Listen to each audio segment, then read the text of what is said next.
What up, cappers, gamblers, punters, hustlers, low baggers? Happy 420 to all of you. Thank you for watching Betting with the Bag right here on Pub Sports Radio. We talk about it, and it's already been talked in the chat what a crazy roller coaster ride it is capping. And, yesterday was just more of the same roller coaster ride, and I spent a lot of time thinking about the problems, the bad, because there was good and bad yesterday. Let's start with the bad. My worst day of the season in MLB, and I was going over the reasons why I think I've gotten off to a poor start. And one, I was so scared last year of getting off to a poor start. I was so afraid of it in MLB that I was very, very strict early. And then I had these rules, and if everything didn't correlate all together, if one thing was out, I would just stay off of it. I haven't been doing that this year. I don't know why, cockiness or what it is, but I'm going back to that. So starting today, all the boxes have to be ticked, and if one thing is out of whack, I will stay off of it. So I've stayed off a couple bets that I would have generally made because one thing was not aligned with the other. So off my worst day in MLB, I went 2-7, down 5.6 units. Awful. So that's the bad. Start with the bad. The good is my run in NHL continuing. 11-2 over my last 13, up 10.3 units. It was a beautiful 5-1 day yesterday. I was unlucky to push that Philly-Toronto under 7. I lost the Lightning first period. Pistol Pete was uncomfortable with the angle I found in that spot. But I cashed all my other 5 bets. Rangers -1, Winnipeg, New York Rangers under 6. I cashed the Florida, New York Islanders under 6.5 at +105. Feels really good to cash an under against the Panthers. I cashed the Kings, Ducks first period under 1.5 at +105, and I cashed the Kings, Ducks under 6. And I really, really liked my cap on the Kings, Ducks game and the Florida Islanders game. I really felt like there was some good work being done there. So we're on a big run in NHL. It's the first maybe it's the second big run of the season, but there have not been enough of them. So that feels good. I went 1-1 in NBA. I should have swept the board. John Morant stepped out of bounds with 11 seconds left in the first quarter.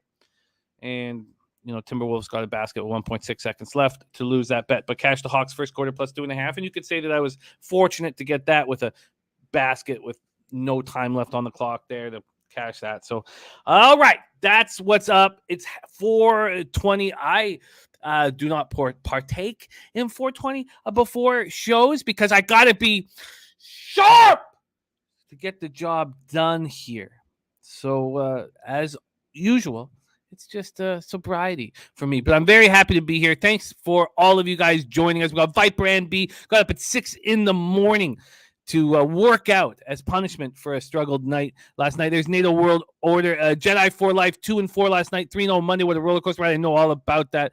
Much love to you. Kenny Rogers won, getting in the right mood for capping right now. There's Nasty Nate in the house. Tim Montana, BX, Walla Dose. Don't see enough Walla Dose. There's Top Set, our guy Elio in the house. And look at that, 10-0 from Dommy Gun yesterday. Wow, 10-0.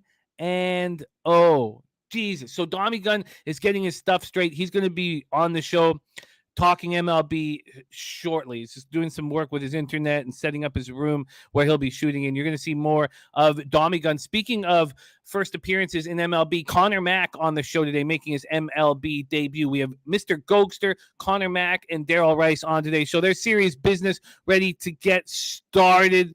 Birdie coming off a spectacular day in NHL. Jay Peasy ready to go. And Dommy Gun says our Twitter chat is pure fire always. Chris Drobny, 1-5 yesterday, going to bounce back. Birdie ready to get to work. Great work. Nut Flush Allen in the house. And Birdie says, thanks. Been a minute since NHL has been good. Yes, let's keep it rolling. We need to keep it rolling. There's Slatsy ready to go. Jay Peasy in the house. And the Reaver says Diamondbacks team total unders until it bucks. Says the Reaver. There is Guillermo Zertucci. Says shout out to Mike Nutflush for dropping diamonds yesterday on the Kenny and Cab show yesterday. And shout out to both Kenny and Cab. Great cappers, great guys. And Cab will be opening up his MLB account here on the show tomorrow. And LJ from H-Town, Wild, Mariners, Memphis, Parlay King, says our guy LJ. There's Franco White ready to get to work. Danny Lopez, Richie Rich off a spectacular night in NHL. Great work, Richie Rich. No surprise, Richie Rich comes back on the scene. Those of you who haven't spent years capping with me would maybe not know Richie Rich, but spectacular NHL capper, and it was great to see him in our chat. And no surprise that we had a great day with Richie Rich in business. Dommy Gunn says, I promised Jim. That's what I want to hear, Dommy, my man. There's Rodney Barton ready to get to work. Clint started the Die Hard MMA podcast. Ryan Kozlowski and PFL tonight from our Clint. PFL off the top, and it is a look on Victor Pesta. So maybe it's at minus 170, but maybe a piece that we want to use in some parlays, although I have not been making any parlays of late. Okay. There we go. We got Carenzo ready to get to work. And Dommy Guns action is in. Copy and paste that. And let's pop it over the MLB here. Sorry, just 4 games on the NHL card. Mr. Gogster waiting in the wings, ready to attack. And Kenny says Cab is getting called up. We are excited. Yes, we are excited here as well. And loving what you and Cab are doing. Okay, Slatsy says Cash Cards MLB and Memphis NBA plays from the best chat on the internet. And I've made 4 bets so far, but I'm going back to the rules from last year. So everything has to correlate for MLB. MLB really got me yesterday and made me extremely angry. Giants, Mets over 6.5 in game 2 was a loser. Mets game 2 minus 1 plus 117 was a winner. Minnesota KC first 5 under 4.5. It was 0-0 going into the 4th. But 5 runs were scored in the 4th and 5th. Red Sox first 5 minus a half was a loser. Brewers first 5 minus 1 was a casher. The Phillies minus 1 and Philly, Colorado over 11.5. The game ends 6-5 Colorado just to get me right in the heart of the khakis. Cincinnati, San Diego's first 5 under 4 was just a terrible mistake. Everything didn't correlate because the Padres are smashing lefties. So why would I think that Reaver San Martin, this kid, was going to be able to get through this vaunted Padres lineup? I thought that the Padres first 5 minus a half was too juice. So why didn't I just take a minus 1 like I did with the Brewers? Why did I move on the first 5 under 4? That was a mistake. And the Rangers first 5 was a loser. Very, very upsetting. Taint and spreadsheet play of the days correlated yesterday. We were on the corner of Taint and spreadsheet, and it cashed very easy. And our guy, Matty Guy's doing some community service today. Got to run. But game 2, Cleveland White Sox over 8. Cleveland White Sox over 8 is the Taint play of the day. Let's get that here right over that Cleveland game. This will just take a brief second, and then we will get to work. Also, my day was not as glorious as Birdie's or Richie Rich's in NHL, but 5-1 plus 3.9 units, I will take every day of the week, first off. And second of all, when I've had these big nights over the last 2 or 3 weeks or so, I've not been firing a lot of shots the next day. And this is another card that makes me uncomfortable. Let's get to work right now and bring on your first guest of the show. Belleville, Ontario native, Mr. Gogster in the house. Mr. Gogster, how are you, big guy? Doing good, Jim. Thanks, guys. How you doing today? Yeehaw, it's 420. Happy 420. We're ready to rock. 4 games, it's playoff time, guys. About 6 games left to the playoffs or the season's over, Jim, and the playoffs are underway. So we got some crunch time for some of these teams. Washington, Vegas should be an absolute beauty of a game. Big implications for both teams. So let's get after it. Thanks for bringing me on as always, Jim. It is my absolute pleasure. And you know what I want so badly What's that? Is for Vegas not to make the playoffs. Oh, that's I want that fan base to understand it's not all fucking ice cream and fucking grass stains. I don't know if that really worked, ice cream and grass stains. But it's not all glory. It's not all fucking glory, and they deserve some losing. They deserve 25 years of losing, and I hope it starts now. 8:30 p.m. Eastern, Mr. Gogster, we get to work right now. Dallas Stars, 43, 28, and 5, 19, 18, and 2. Ooh, here we go. Edmonton Oilers 44-26-6, 24-12-1. Rogers Place, Edmonton, Alberta. Ottinger's got to go. Ottinger's got to go. Why? He's got a better save percentage since the post All-Star break. Come on. It doesn't matter. Did you watch him against the Canucks? Did you see Wedgwood in that 1-0 win over the Lightning? You got to give Wedgwood the start here. You got to. You got to. There's Tease in the house. Great to see you, Tease. Clint says Wedgewall. There's our guy Sammy Comer says sick as a dog, but ready to break him down. Got to be Wedgwood for me. Going up against Mike. Either of the two goalies, I don't really mind, to be honest. I don't mind either one. You're right, though. That 1-0 shutout. Tampa Bay hasn't looked right. Fuck that 4-3 loss against Detroit last night. Like, that cost a lot of people. Minus 550 or 590, I saw it close at FanDuel. So, just, yeah. You know, it's that time of the year. If you bet against any team that was minus 500 this year, you'd be doing very, very well financially. Mike Smith, 13-9-2, 2.91 goals against average, 911 save percentage, 2 shots, clearly playing much better. Dallas power play at 22.3%, penalty killing 79.3%. Edmonton 25.9%, penalty killing at 78.5%. This is a very difficult 2-game stretch now. They needed to play better against the Canucks because now they have the Oilers and the Flames, and then a very easy final 4 games at home. But they've got to get a point or 2 out of these big game for Dallas. Stars come in off their second loss in 3 games. Ugly 6-2 setback at Vancouver on Monday night. Rupee Hint scored both the Stars' goals. He's been very good. 8 points, 4 goals, 4 assists in his past 5 games. 3 multi-point efforts. They're 4-3-2 over their past 9. Ottinger pulled in the second period, allowing 4 goals on 19 shots. Oilers coming off their second straight 4-0 shutout win. They win 4-0 at Nashville last Thursday, followed up by defeating Vegas at home 4-0 on Saturday. And we faded Oilers the game before that. The 5-1 loss at Minnesota. We were both on that on the Oilers' first period against Nashville in that 4-0 win. We catch that. Edmonton 14-3-2 over their past 19 games, 21-8-3 since Woodcroft replaced Tippett. Wow. Richie Rich says very unpopular pick, Dallas. I like Dallas to bounce back here. Brady says bet the Stars. They just seem to show up versus better teams. They're struggling versus poor teams. And yes, DG, Canucks are on the poor side of the ledger. Tommy Gunn says my only futures in NHL were Stars under season wins and Blues over. I have the Stars over 95.5 points. They're at 91 right now. 6 games left to get 5 points.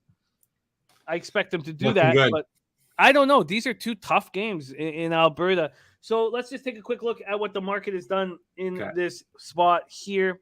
We'll just start with Bet365. Bet365 opened the Oilers at minus 155 yesterday at 5:04 p.m. There's been a 15-cent move to the Oilers since then. It's at minus 170. From a totals perspective, this opened up at 6 at minus 115. Within 5 hours, it moved up 5 cents. Then 11 hours after that, it moved up another 5 cents. And then an hour and a half ago, moved to 6.5. And then an hour and a half after that, the under 6.5 got bet.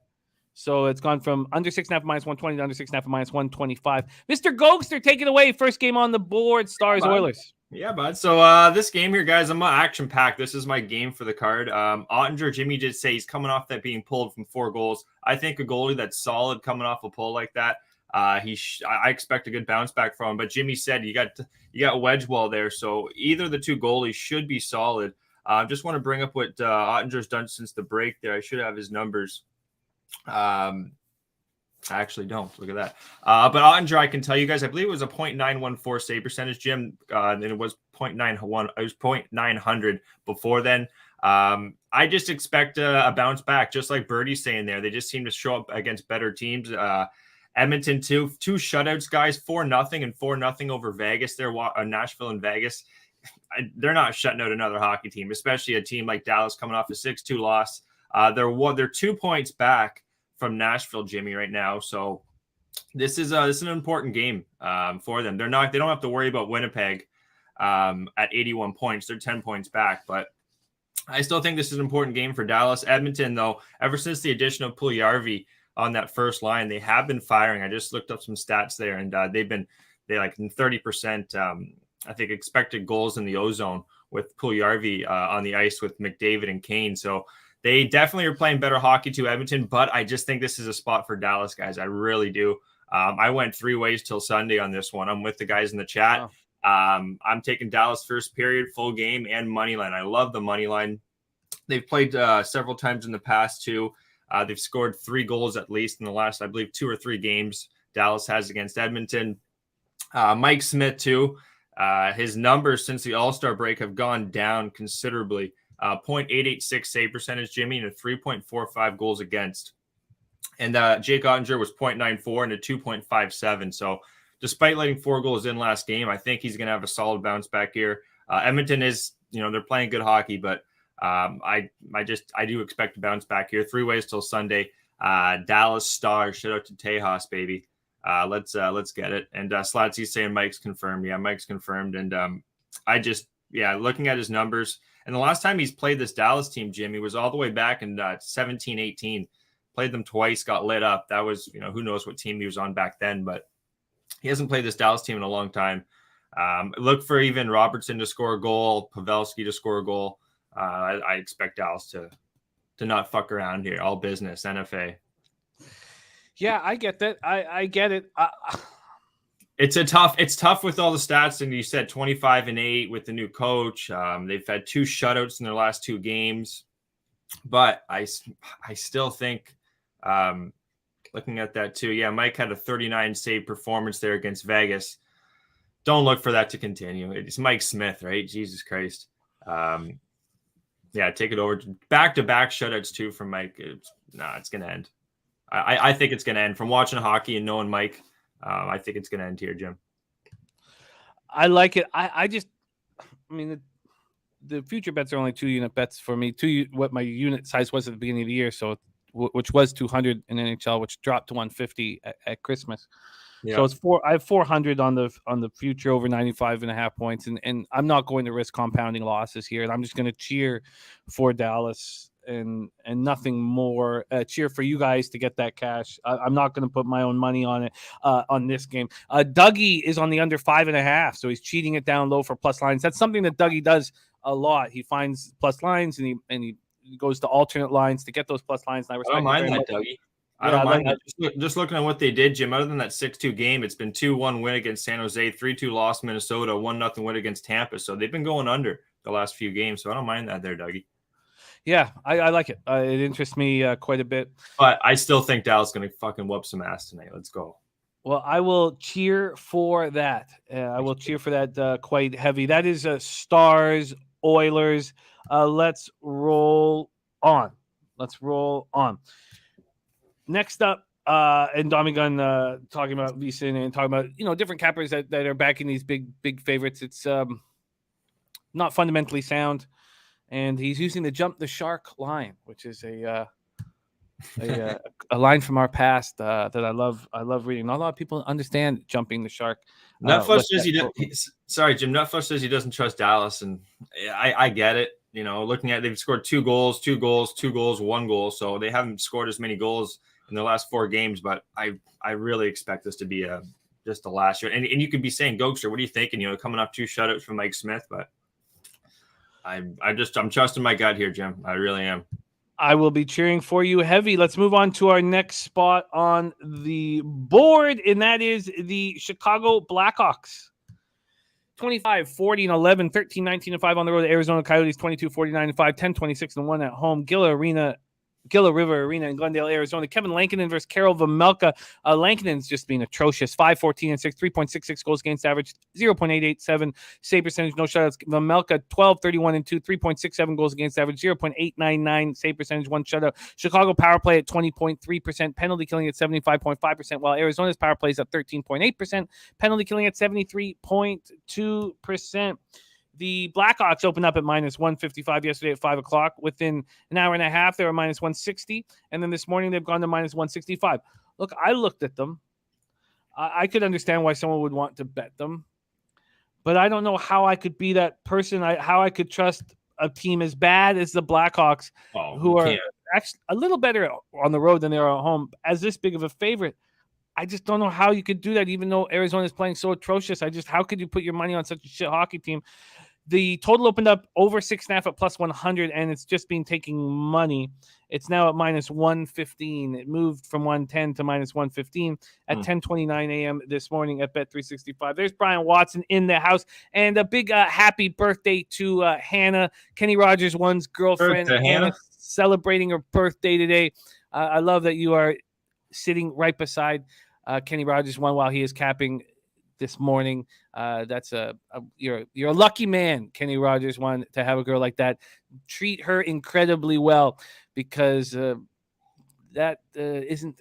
They don't come around.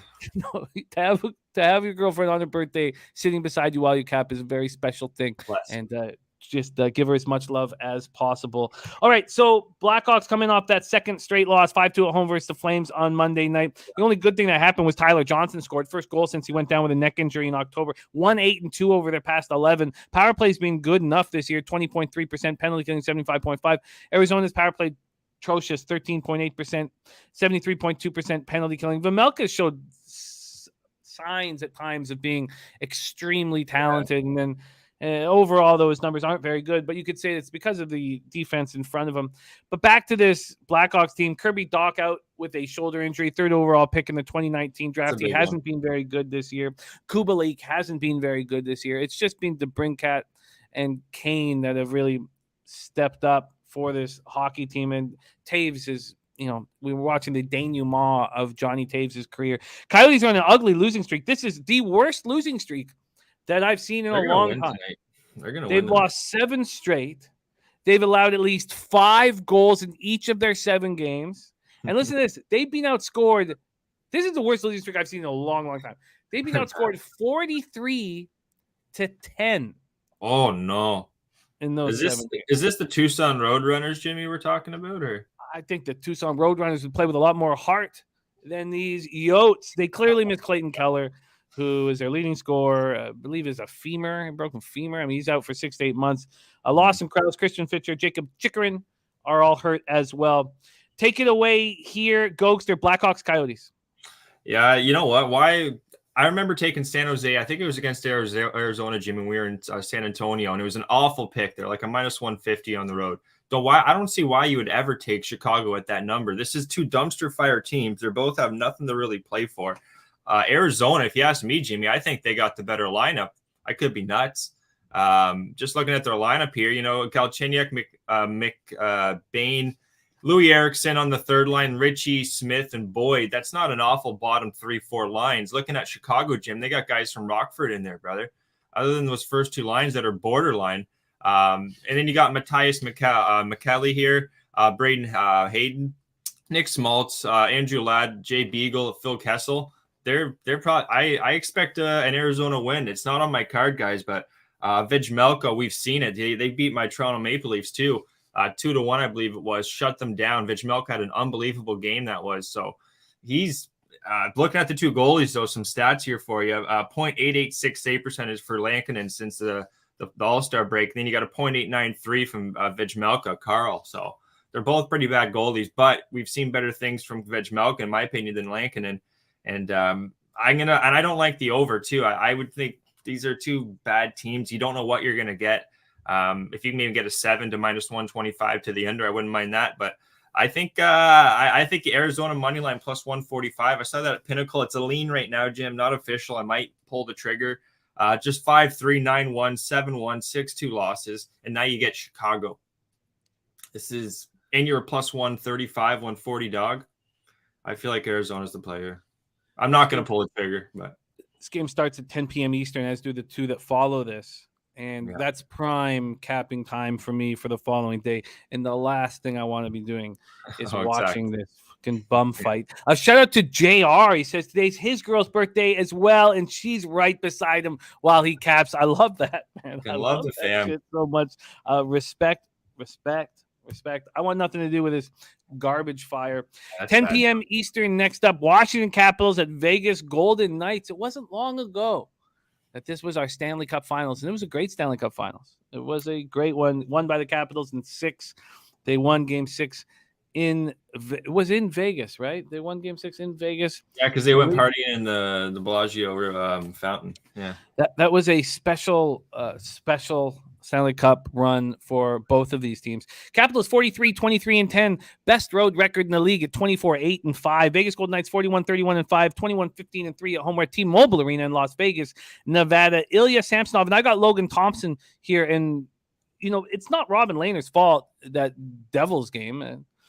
But I like Logan Thompson here. Yeah, it wasn't. They just. Well, we'll talk about it here in a second. Washington power play at 20.2%, penalty killing 82.1%. Vegas power play at 16.8%, penalty killing at 77.5%. We have 10 more minutes here on NHL, and then Conor Mac will be joining us to break down the MLB card. Conor Mac opening up his account here. This is his first MLB show of the year on Betting with the Bag. Uncle Oliver has Capitals first period money line. Oh, it's Beasts. I'll be at the game tonight. Go Caps. Woo-wee. Go Caps. Yeehaw to that. And fucking right on. Dude, Chaos says the family that caps together stays together. Low bagger Marlowe. I agree. I agree. And T says, yes, I would rather cap than watch this bum fight. He agrees completely. Birdie says Capitals for me here and the under. Caps are the best road team in the league, and I'm getting plus money. I know that should worry me, but it doesn't. The only thing that worries me here is the whole season is on the line for Vegas, and DeBoer's job is on the line. He knows he's going to be fired if this team doesn't make the playoffs.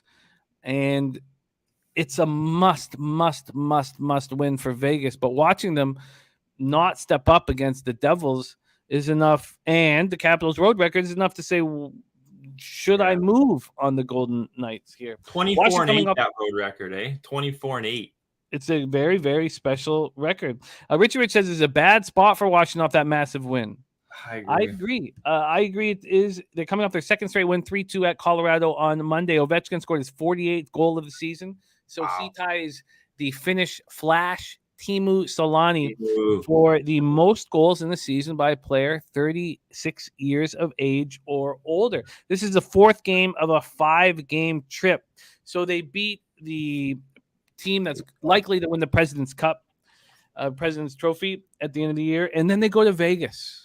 So what do you think Ovi was doing in Vegas, Gogster? Fucking letting loose. Getting some of that Russia vodka in him. It would not surprise any of us if he was doing that. Vegas comes in off their second straight loss, 3-2 at home versus New Jersey on Monday night. They outshot the Devils 44-28 and hit 3 posts. I almost didn't like to hit 3 posts in that game. What teams don't hit 3 posts in a game? I mean, fuck off, man. Hammond was all over the place too. I was watched the recap of that game. He was all over the place. Vegas should have won that hockey game. Really. Look, I love the Hamburglar, but you never know if he's going to let 7 goals in or 0. So DeBoer says they have to sweep the board, and I agree. They have to win all 5 remaining games to get into the playoffs. Brady says, I'm not 100% certain, but I will tell you this. Those Vegas guys do not like DeBoer, so there's no motivation to play for him, and we are seeing it in Vegas' game. I don't like him either. I don't like the management for Vegas. They should never have fired Gerard Gallant. I think that was a who else they get rid of? Like bringing in, they've done a lot of changes. I know they've been changed. Like bringing in fucking Eichel, man. You got the curse of Eichel now. Like, what was wrong with your team? You guys made the Stanley Cup Finals the last 2 years, and you fucking got rid of. I don't have the numbers, but I know you got rid of a lot of guys. Like you didn't do a yard sale, but you went to the final. You weren't a bad hockey team, and I think the issue was more that when they went to the final, those players were underpaid. All of a sudden, you're paying Marchessault and Riley Smith and Wild Bill more money than they deserve now. All of a sudden, your second line is the most expensive second line in the league, not including the contract for Stone, who only plays 30 games this year. So I do think there are some built-in excuses, and the Eichel thing could possibly work out for them. Although I think Chandler Stevenson should be their first-line center. Washington opened up at plus 115. The early money came in on Washington. They moved to plus 110, plus 115, plus 110. They're at plus 115 right now. And this total opened up at 6, and it just took money to the over. And now it is at 6.5. Gogster, the floor is yours. Caps, Knights. Let's go. All right, guys. So this is the beauty of a game. I'm back and forth. I don't know who to take on the side, to be honest. First initial thought was, you know what, Vegas probably going to lose this game. I don't care if it's a life or death for them. But then the more you look into it, Washington here, they've played some good hockey, but I don't know. More I'm talking about it. My gut's telling me to take Washington, Jim. I don't know why it is. My gut's been a little off. I'm not here to tell you what gut feels though. Leonard, that my one issue is Leonard, Jim. I don't think he's gonna take him to the promised land anywhere. I don't know if you guys saw that second goal from the Devils, or maybe sorry, it was the third goal in the third period, Jim. He was froze. Literally, Leonard did not. I've never seen. He didn't even see the puck go in. He was literally standing there for a good 3-4 seconds after the fact. The puck went in. It was a slight deflection, but the puck was like the guy was right there. I don't know if he just doesn't look right. From watching hockey as long as I have, Leonard doesn't look right. Brossois out for undisclosed reasons for what I'm seeing, which isn't a good sign. Logan Thompson is not ready. He's going to be a great goalie. They can't run this guy into the ground. I hope Vanacek goes, to be honest. Samsonov did look really good though in that game against Colorado. It's a tough game. My gut says Washington, but I don't have the balls to play this one. Vegas, they got Carrier, Nicholas Hague, Brett Howden, Riley Smith, Nolan Patrick. Other than Riley Smith, they got their main guys intact. Maybe William Carrier, but I lean towards Washington, Jim. I do, but I can't pull the trigger. I'm on the other side. I lean quite heavily towards Vegas, and I get it. It's just so important to them. Now it's an important game for Washington as well, but coming off beating the Avs, spending a couple nights in Vegas, and they beat Calgary. Coming off that 5, they lost 5-4 to Vancouver, and then came back with a 6-1 win against Calgary, against a good hockey team. And now you got a kind of a similar situation, 4-0. Now they're coming back, or no, then they came off another loss to the Devils, so they're coming off a 4-0 loss and a 3-2 loss. So, I don't know. Jimmy, I think maybe you take the floor on this one. I don't want to lead you guys in the wrong direction, but I think there's goals. I would lean towards goals. Yeah. I feel like this is a situation where Vegas should put everything on the line. I can understand Birdie's thought that these guys don't like DeBoer. I mean, he's a very difficult guy to like, but I lean towards Vegas -1. I really, really do lean towards Vegas -1. I do not want to go heads up against. What's Eichel done? I remember seeing some shots on net. Was it last game, guys? He didn't have a shot on net, Jim. Eichel, 1 shot on net last game. I think the game before that didn't. He's not doing much out there, man. I know he's got hands. He's a setup guy for the most part, but it hasn't seemed to gel too well. And Birdie's been right. They've looked bad. Haven't been able to close teams out, really. I hate this team's guts, but it's probably a really good buy low spot on them. And there's a reason. Richie Rich said they're favored for a reason too. Like you would almost think Washington should be the favorite here. On a back-to-back too for Vegas. It's not a back-to-back. They played on Monday night. Sorry, they played on Monday night. You're right there, yeah. I really think Vegas is the side. Cheshire Cat says, I laughed when I saw line caps for me. All right. I've not made a bet in NHL. Only 4 bets in MLB and nothing in NBA at this point. Let's move on to the last game here. 10 p.m. Eastern. Colorado Avalanche 55-15-6, 24-10-3 on the road at Seattle Kraken. 25-44-6, 14-21-3 at home. Climate Pledge Arena in Seattle, Washington. All the sites have, at least last night, they all had Darcy Kemper in net. He won't be in net. The Bednar and the boys, they've been going 2 games for Kemper and 1 game for Francouz. This is Francouz's spot here to start, so don't listen to what they're saying on the sites. 15-3-1, 2.49 goals against average, 919 save percentage, 2 shutouts. Slatsy says Kadri expected back tonight, which would be interesting. He's missed 8 straight games, but they should. The Avalanche have not. Well, I shouldn't say they have nothing to play for because they're 2 points up on Florida for the President's Trophy, and it's not out of the realm of possibilities that Florida gets out of the Eastern Conference and could meet the Avs in the Stanley Cup final, and therefore they would want that first spot. Yeah. Sammy says books. Oh yeah, they would not make Vegas home dogs. Yeah, I agree. But let's go back to this spot. Grubauer, 17, 29, and 5, 3.11 goals against average, 891 save percentage, 2 shutouts. Colorado, 25.8% power play, 78.9% penalty killing, while Seattle's power play has been weak all year, 14.4%, penalty killing, 75.4%. Colorado had their 9-game winning streak snapped in a 3-2 loss at home versus Washington on Monday. They're looking for the President's Trophy for the 2nd straight year. And the Panthers are right there, 2 points back. So Kadri missed 8 straight games with an upper body injury. He's been traveling with the team. He practiced on Monday, and the boys say here in the chat that he will be in the lineup. Brady says Avs -2.5. We'll bet it before the game starts. Eric Johnson's missed the last 2 games. They need to get him right, even though he's there just sort of for muscle and experience as a bottom pair defenseman. And Andrew Cogliano's missed 1 game. Landeskog remains out with a knee injury. He has not started skating. Valery Nishushkin has 7 points over his last 5, or excuse me, a 5-game point streak. Kraken coming off their second straight win 4-2 over the Senators on Monday night. They allowed 14 shots in the win, their lowest total of the season. And Matty Beniers looks very good. Matty Beniers scored a point in all 3 of his games to start off his career, the 2021 second overall pick out of the University of Michigan. God, he's the real deal. This kid is the real deal, and I can't wait to watch him play.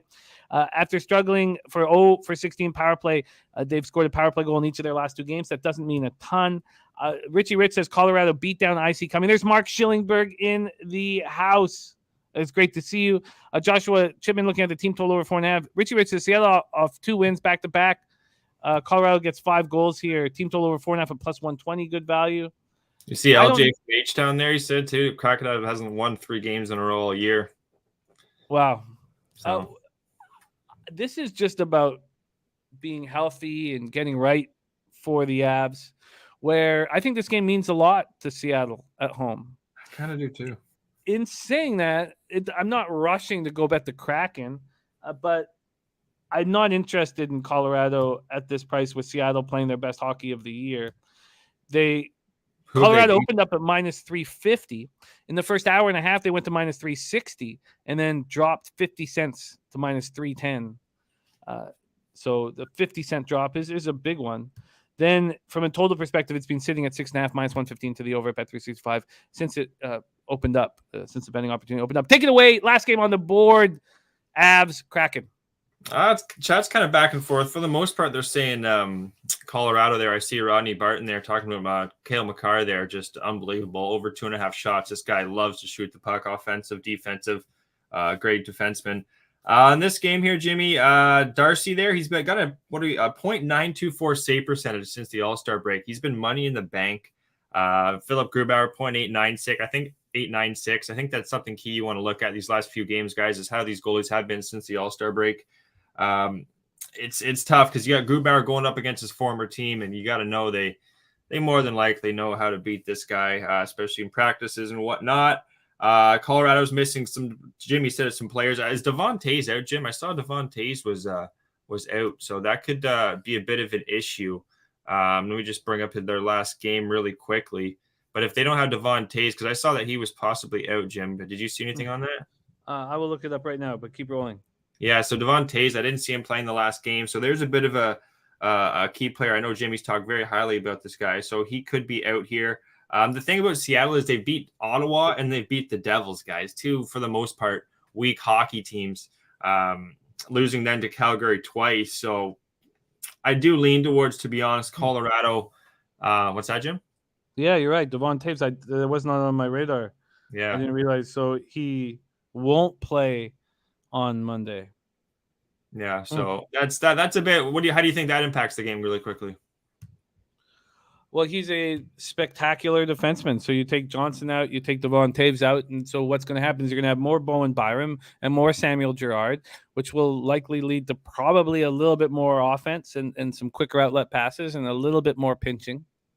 Yeah, I've seen them do that before in the playoffs. I remember Girard or Makar. It's not like they can't play, more time there on the back end. But I lean towards, to be honest, my notes, guys. The guys in the chat were talking about Colorado first period. I do kind of lean towards that -0.5. I'm not going to pull the trigger. Also, Seattle, guys. One thing about Colorado, they've only allowed a goal in the first period twice in the last 6 games. They've shut out teams in the last four of the last 6. So they've been good in the first period, but you're going to have those 2 defensemen out. So kind of nullifies it. It's not a game I want to have a lot of action on. That Dallas game is going to be the main one. I do kind of like Arizona, guys, at that dog of a price. Washington, Vegas, that's a toss-up for me, Jim. I don't want to talk you out Vegas. And then Colorado, Seattle here. I do lean towards Colorado getting it done. I just that Ottawa New Jersey Devil game. I have a hard time seeing them coming off just two weaker teams. You're going to get Colorado off a loss. More than likely, Colorado does win this. Well, after all of this, and I hate to go up against Birdie, but I will be moving on Vegas on the -1 line. I will be adding that. This is just the whole season's on the line for these guys. And as much as I want them to lose, I just think Washington's probably in a tougher spot. Now, Washington needs, this will help Washington a lot, right? If they win this game. We're about to move on to NHL. Let's just touch on Washington here. They're 1 point back from Pittsburgh. Yeah, they're one back. And so the situation would be, let me just move over to this wild card here in the NHL standings. So if Washington can get past, they're probably not going to catch the Bruins who are 3 points ahead of them, but they have a game in hand on Pittsburgh. Yep. And then that would keep them away from the Florida Panthers. I would keep them away from the Florida Panthers.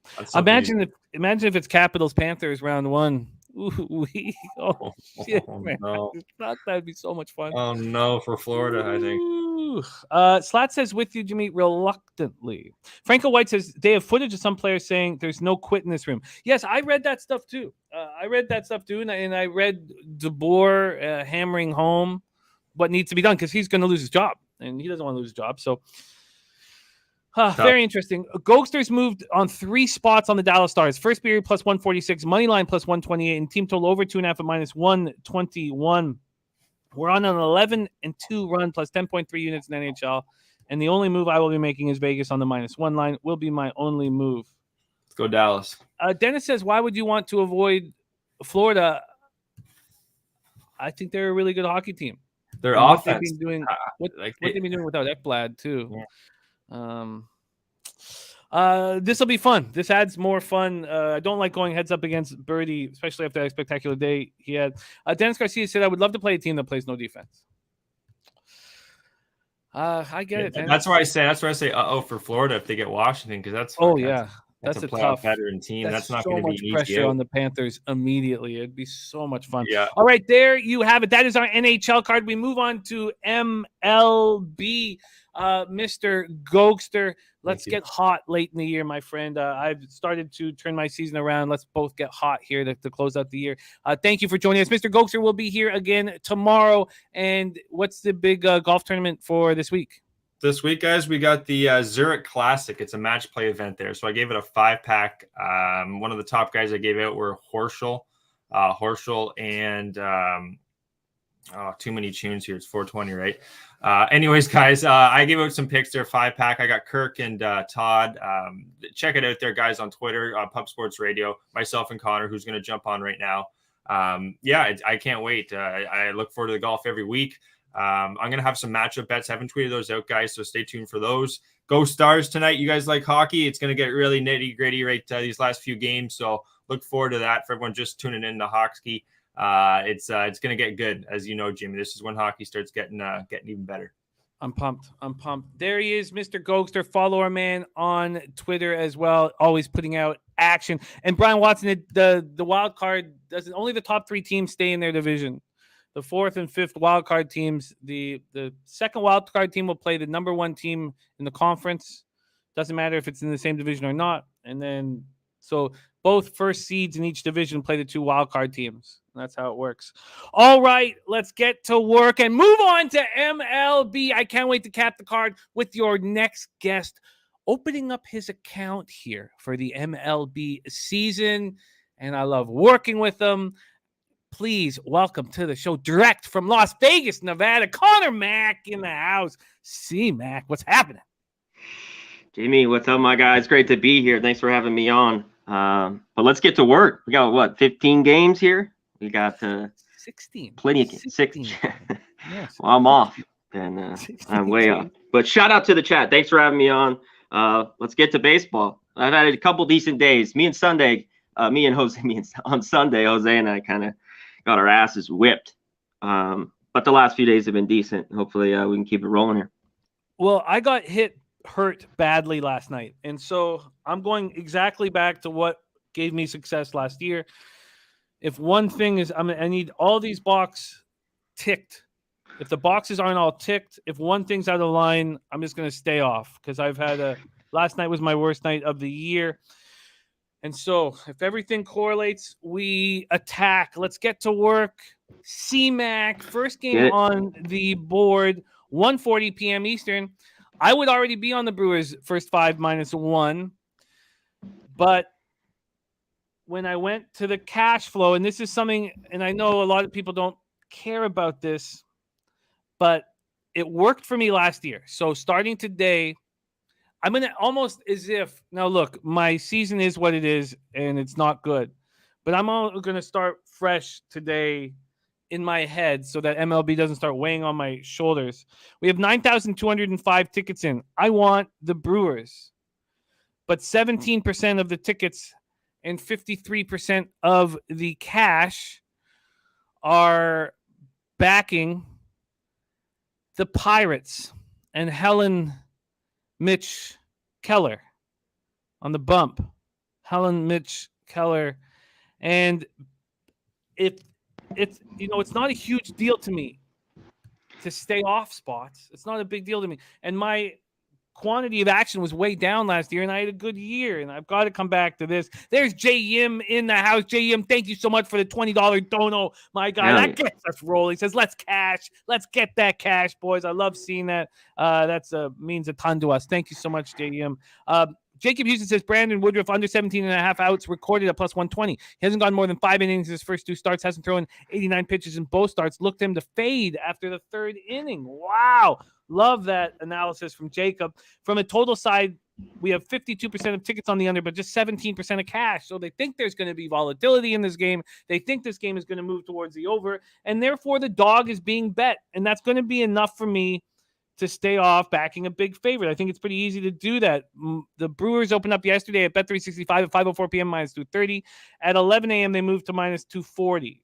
So they moved 10 cents. This total opened up at 8, and it is a pick'em. It stayed a pick'em right now. We're at American Family Field in Milwaukee, Wisconsin. The roof will be closed. Mitch Keller, 7 2/3, 13 hits, 8 earned runs, 1 homer, 5 walks, 8 Ks. He looked bad last out. 3 2/3, 7 hits, 4 earned runs, 3 walks, 4 Ks, 7 2 loss homers. And that's Woodruff. Looked awful in this first start, and then looked much better in his last start. 5 innings, 3 hits, no earned runs, 2 Ks, 1 walk, the 5-1 win at home over the Cardinals. So he's had a bad first start, righted himself in his second start.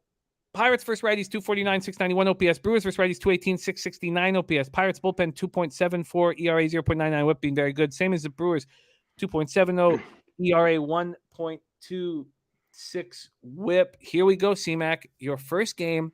I'm betting with the bag of the season, my man. Take it away. Buccos, Brewers. Yeah, I have a lot of the same sentiments you do in this game here, Jimmy. I always do it, live it on the West Coast. Some of these morning games, if I'm just not, like you said, everything kind of ticks the box for me, I stay off it. I don't want to rush a bet and put a few $100s on something, that I don't have everything checked off. Because this just looks like Brewers. Take them run line here, right? I mean, just easy. You even said it. First 5 -1 would be a decent look. You talked about Woodruff. Good start, bad start. This guy has owned the Pirates, though. Just other than Newman, he's 6 for 17 with a jack. He's just taking care of these Pirates, especially at home. You talked about the total a little bit, the volatility in that. Brewers can't hit. Both these teams can't hit. It's at 8. I think it's a fair number. Look what happened yesterday. But all it takes is 1 inning. I'm guessing it was 4 yesterday. That first 5 it pushed. They got 4 runs. 2 of them earned. They had that jack, and then there was an error for those other 2 runs off Brubaker yesterday. So he didn't pitch that bad. But, not much hitting for this Pirates lineup. As you know, on the road, Brewers a lot better at home. And Woodruff has just owned him, like I talked about, at home. I don't love seeing that money on the Pirates. But to me, this was a Brewers spot here. Again, this is the only way I could take it. I don't want the Pirates. This would be later in the year, Pirates at home. Maybe Keller pitching a little bit better. I mean, he's still 0-2 with a 9 ERA, and he was bad last year, Jimmy. He was 5-11 with like a 6-something ERA. This guy's not very good. He walks guys. He puts fastballs right over the dish. The problem is, Brewers at home, if they've scored 5 runs or more, I believe they're 6-0, and they're already 4-0 at home. So this team doesn't need a lot of runs, like you talked about. The bullpen is very, very good. and they can shut the door, and that could keep this game under. That's the whole thing with this total of 8. And we've seen a lot of unders in these early games. And, for me, until the summer gets going, I'm an under type guy. So I would just no way be on the over here. And who knows, it could get there, but I'm not going to bet the total here. But I'm with you. If I were on this, I'd be on the Brewers. I know there's this money coming on the Pirates. There's value. It's just because these numbers, it's so inflated. I mean, look, we're 2 weeks in. The Pirates already know they're going to be a bad team, win 60 games, and the Brewers are laying 235 with one of their aces on the mound. So I'm right with you, though. I'm not going to bet this, but it'd only be the Brewers in some way here. When I look at the mistakes, and I don't need to even call them mistakes, but my struggles of years past, it was just trusting myself, trusting my ability, my knowledge of baseball, my ability, and not making sure that everything aligned up perfectly for me like I did last year. And again, wake-up call to start the year. And I've been on this great run in NHL the last few weeks, and I've given the money back in MLB, and it's extremely frustrating. No move for either C-Mac or myself. We move on to the double dip. Now, yesterday, I had 3 bets on the Guardians. The game was postponed, and there was a lot of uncomfort. Pete was nervous about my action. Jose was nervous about my action. So that's fine. I only made 1 bet then today. Cleveland, first 5, -0.5 at -115.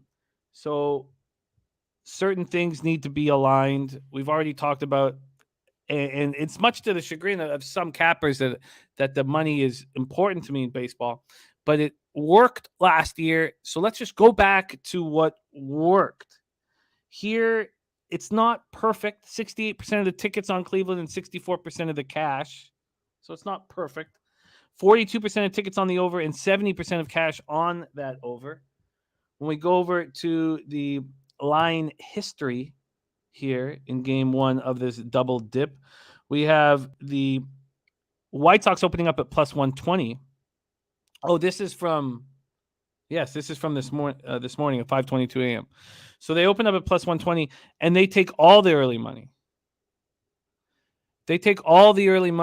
All of it. I don't know if I even studied this morning. I didn't realize this was the case because they went from +115 to -115 at 8:47 in the morning. I did not realize this, and I was only going to focus on the first 5, so I was waiting for the first 5 line to come out. Wow. So now they're back to +125 dog. So they went from -115 to -110, -105, and then up +100, +120, 125. Very, very, very interesting line movement there. From a total perspective, it opened up at 8 in the first at 5:22 this morning. By 7:40 this morning, went to 7.5, back to 8, and then up to 8.5 at 8:45 in the morning, and then back to 8. So there's a ton of line movement in this game. I'm going to pull up the weather here. I tried to get everything off my. Just 3 blowing out to the left. I got 51. Okay, so it's very little. Beautiful. All right. Yeah, very little. That helps. Okay, so let's break this down. White Sox 6-3, 2-1 on the road. Guardians 4-5, 0-3 at home. We're at Progressive Field in Cleveland, Ohio.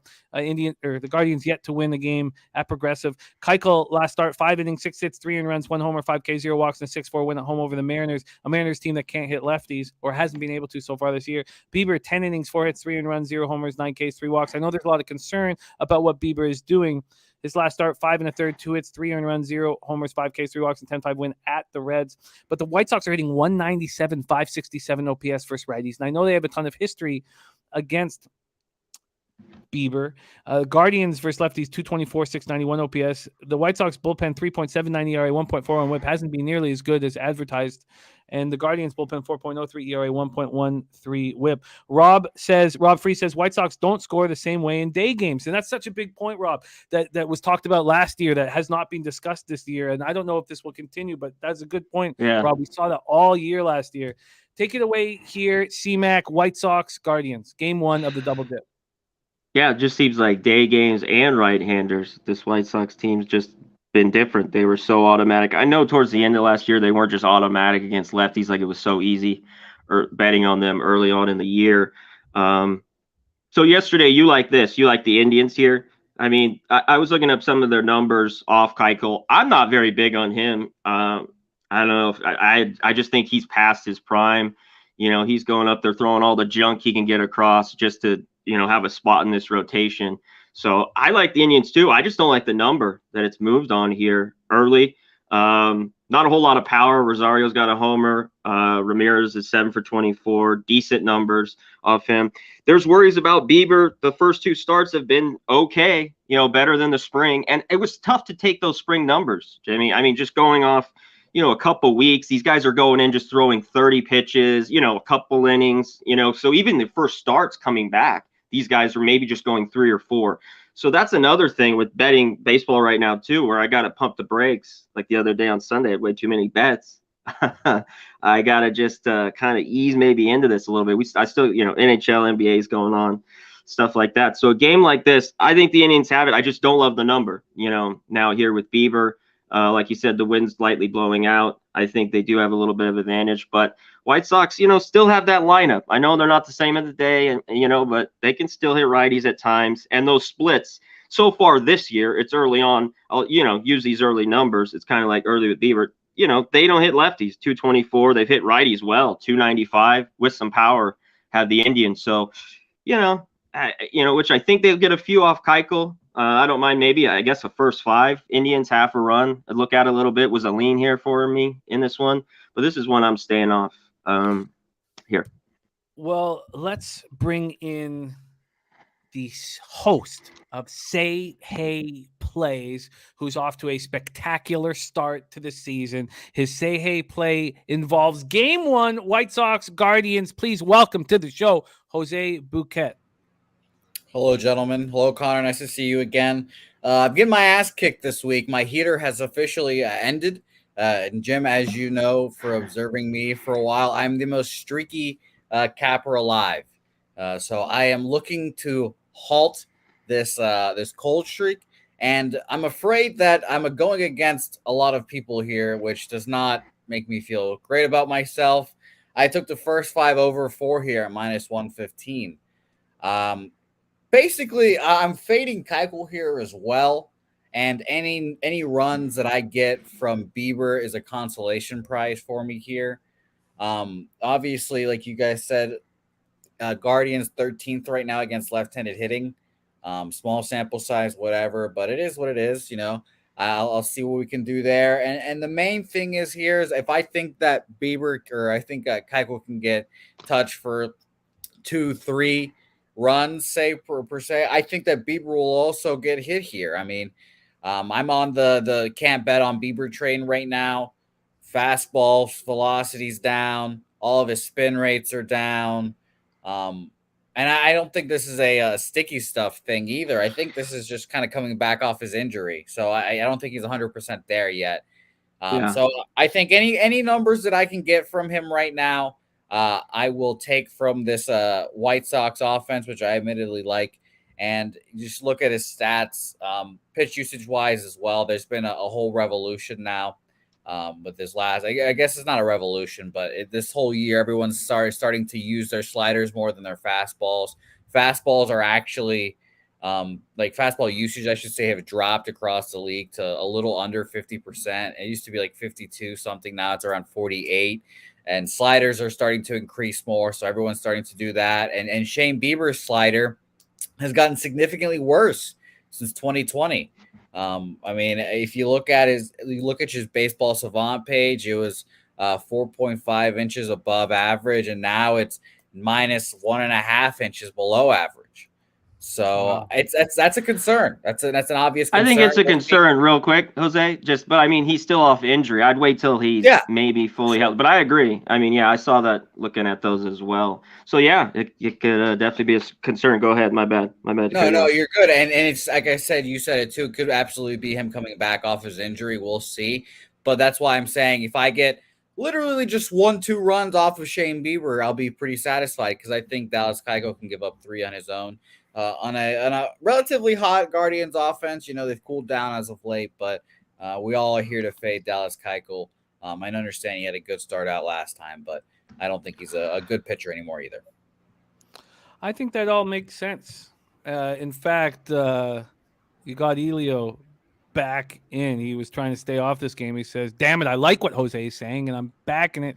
And then you have Rob Free talking about this lineup not looking strong for the White Sox, not their strongest lineup. We have Anderson, Robert, Abreu, Sheets, Grandal, Vaughn, Berger, Engel, and Mendick at second. For the Guardians, Straw, Clement, Ramirez, Reyes, Rosario, Naylor, Arias, Mercado, and Hedges. I think that bet makes a ton of sense to me. I really do. I think, I'm going to take a look at what it is here on my book, because I would like to fade. No, I would cost me some money. I will say that I think that the Guardians are also calling up one of their top prospects. Yeah, his name's Gabriel Arias. He's going to play second base. I don't know if he's going to play in this first game or the second game or whatever, what they're going to do with that situation, but he's going to play second. I always like when a top prospect comes into, gives the team a little bounce, little emotional bounce too. So, just another bat to help us out here. So I like that too. You're getting a great line. I would have to build it myself with minus 175 and plus 105. Jerry Young asking what was the play again? It's first 5 over 4 minus 115. First 5 over 4 at minus 115. And your say hey guest tonight is Babano. You have Ian Cameron on the show with you today. And what is the say hey record sitting at? It's been very impressive this year. I believe it's 50 and 40 plus 18-ish units right now. I believe it's 18.64 if I remember correctly. I'm not 100% sure. But yeah, I've had a struggle this week, but we're stabilizing. I'm bringing some stable hands with Bobana. He'll shake me up a bit, give me a slap in the face, and tell me what's what. And we'll get back on the winning race. I can't wait. I love it. There's ups and downs, and it's a long, long season. And getting off to a good start is wonderful. Allows you to, better than being takes a lot of the pressure off. And so keep up the good work. Say hey play today. First 5 over 4 at minus 115. What's there? Where's that available? What book? Bovada. It was at Bovada. Our friends at Bodog. And by the way, Jim, some good news for you. Slowly but surely, Mustache is confirmed coming back. Oh, that's exciting. That's very, very, very exciting stuff. Slowly. Very slowly. Say hey play today. First 5 over 4 at minus 115. And I'm with Dommy Gun on the Cleveland first 5 minus a half at minus 115. Tease is on Cleveland first 5 and full game over 8. I get both of those spots, and it would just cost me too much. Rez Mob coming off picking up 700 in 1-2 no limit at the Hard Rock. So he picked up tickets to Hawks Heat yesterday. Respect, Rez. It was a great, great time hanging out with you in San Antonio. Respect, my man. All right, so next up we have game 2 of the double dip, and interestingly enough, game 2 of the double dip is your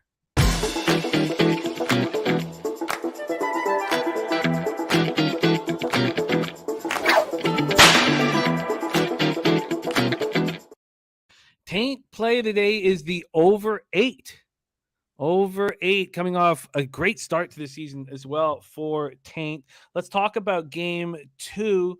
We have Jimmy Lambert, 3 innings. I'm so close to calling him Lambert all the time because of my hockey background, but Lambert, 3 innings, 2 hits, 2 runs, 1 homer, 1 walk, 1 K, 5-1 loss at home versus Mariners. He does not look good and probably shouldn't be in the rotation. Tristan McKenzie is capable of elite pitching, and I expect him to be a very good starter in this league at some point. And he looked quite good at the Reds last out. 4 innings, 3 hits, no earned runs, 6 Ks, and no walks. Only allowed 2 walks so far, but he's only gone 7 innings over 2 appearances. I believe he's just had 1 start and 2 appearances. White Sox versus righties, as we said, 197, 567 OPS. We flipped the switch on Guardians, who are number 1 in the league against righties so far. And C-Mac mentioned that, 295 with an 839 OPS. White Sox bullpen 3.7. Oh, we went over the bullpen stuff. Take it away here, game 2. And I'm very interested in betting this, but I made the mistake of taking. Well, I cashed the Mets -1 at plus 117, but I made the mistake of betting the over in Mets game 2. And I would not have done that if the way the game 1 played out easily to the over. I wouldn't have expected both overs at Citi Field with the pitching staff. And so I want to wait to see what happens in game 1 before I bet game 2. Take it away here, C-Mac, White Sox, Guardian. real quick, too cold for overs. Hey, this is a little bit for me. I'm staying off kind of full game overs. I know like the Angels have been pretty good. There's been a few good teams, but unders have ruled it. I don't remember that text message I wrote you a couple weeks ago, Jimmy. I said, just keep looking to the under here early, and it's worked out for a ton of these teams. None of these sticks, like Reds, Orioles. Man, it's tough to watch some of these teams at times right now. I think until it warms up and gets to the summer, they start hitting. I wanted to touch on one of the guys in the chat real quick. He mentioned, I think it was Franco or something. I talked about this with Sharpie and with Noli even. He liked first 3 innings. Real quick on the last game. First 3 innings, no run, first inning. I know people really love that. There's a lot of juice with those, and take them how you want. Everything comes back to the means a little bit. Even if first run, it's maybe hitting at 52% or by the end of the year. And it could be higher even a little bit. And you've seen more runs in the first inning. But I get early on why you want to even go first 3 innings, which I don't bet too often, but I think it's a decent look here early on in the season. Let's get to this one. I just wanted to touch on that. Yeah, Jimmy Lambert, I don't think he's very good. Small sample size. Indians 5 for 16 off him with a couple homers. Ramirez has got 1, and so does Straw. I like the Indians better in this matchup a little bit. I might make this official. I kind of want to watch the first game a little bit. McKenzie's been very good. Talk about a righty that the White Sox have not hit. They've only hit 190 off him. And he's very up and down, though. Very shaky. I like his stuff, though, at times. And he pitched well down the stretch because he had a stretch there in the middle of the year last year. He was just awful. But he pitched better as the year went on. I think he looks better. They sent him down, right? They sent him down for 6 weeks. Yes. And then in that, I love that when you have a middle, like he's not a really young guy. I believe, it's got to be like 25 or 26, right? He's not that young, I believe. And so when you have a guy who gets a taste of the show and then goes down for 6 weeks, he wants to be back in the show so bad. And he was lights out near the end of the year. Yeah, definitely. And he's, looking through these numbers, nobody, Anderson's 1 for 9 with a homer off him. There's nobody that have got to him. A few guys, Grandal 1 for 3 in this lineup. I know the White Sox, could hit and McKenzie could be off, but I think the value here is more in the second game. I'm going to wait on the first one.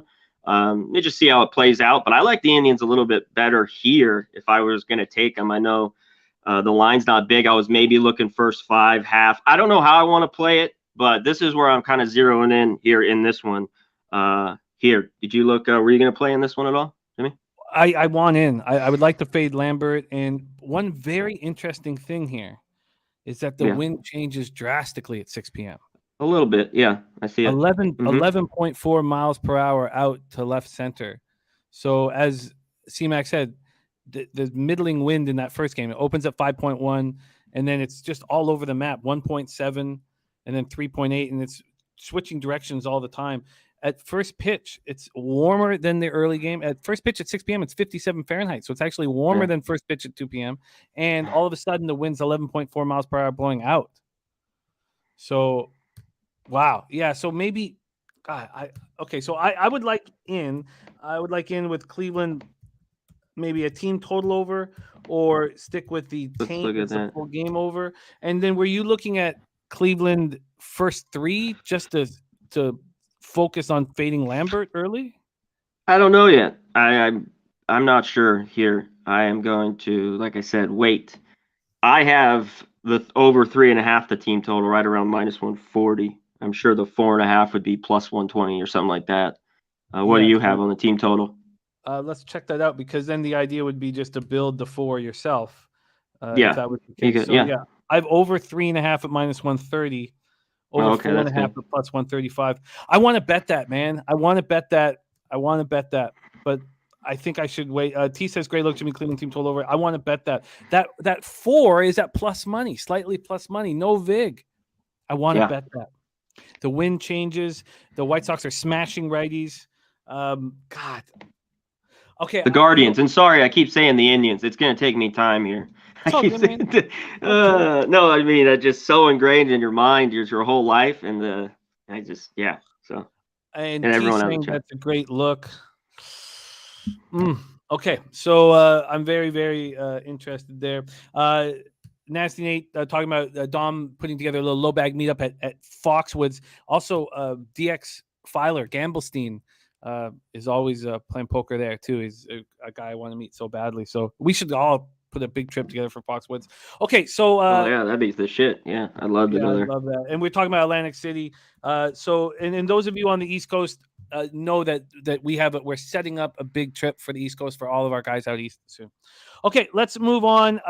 That Cleveland team total over is so appealing, but the last thing I want to do is see Cleveland put up 7 runs on Keuchel. You know, I'd rather, you know. Yeah. Okay, so I think I agree with you. I mean, I would just watch. You know, let's see the first game. You know, what if they put up a 10 spot? I mean, that's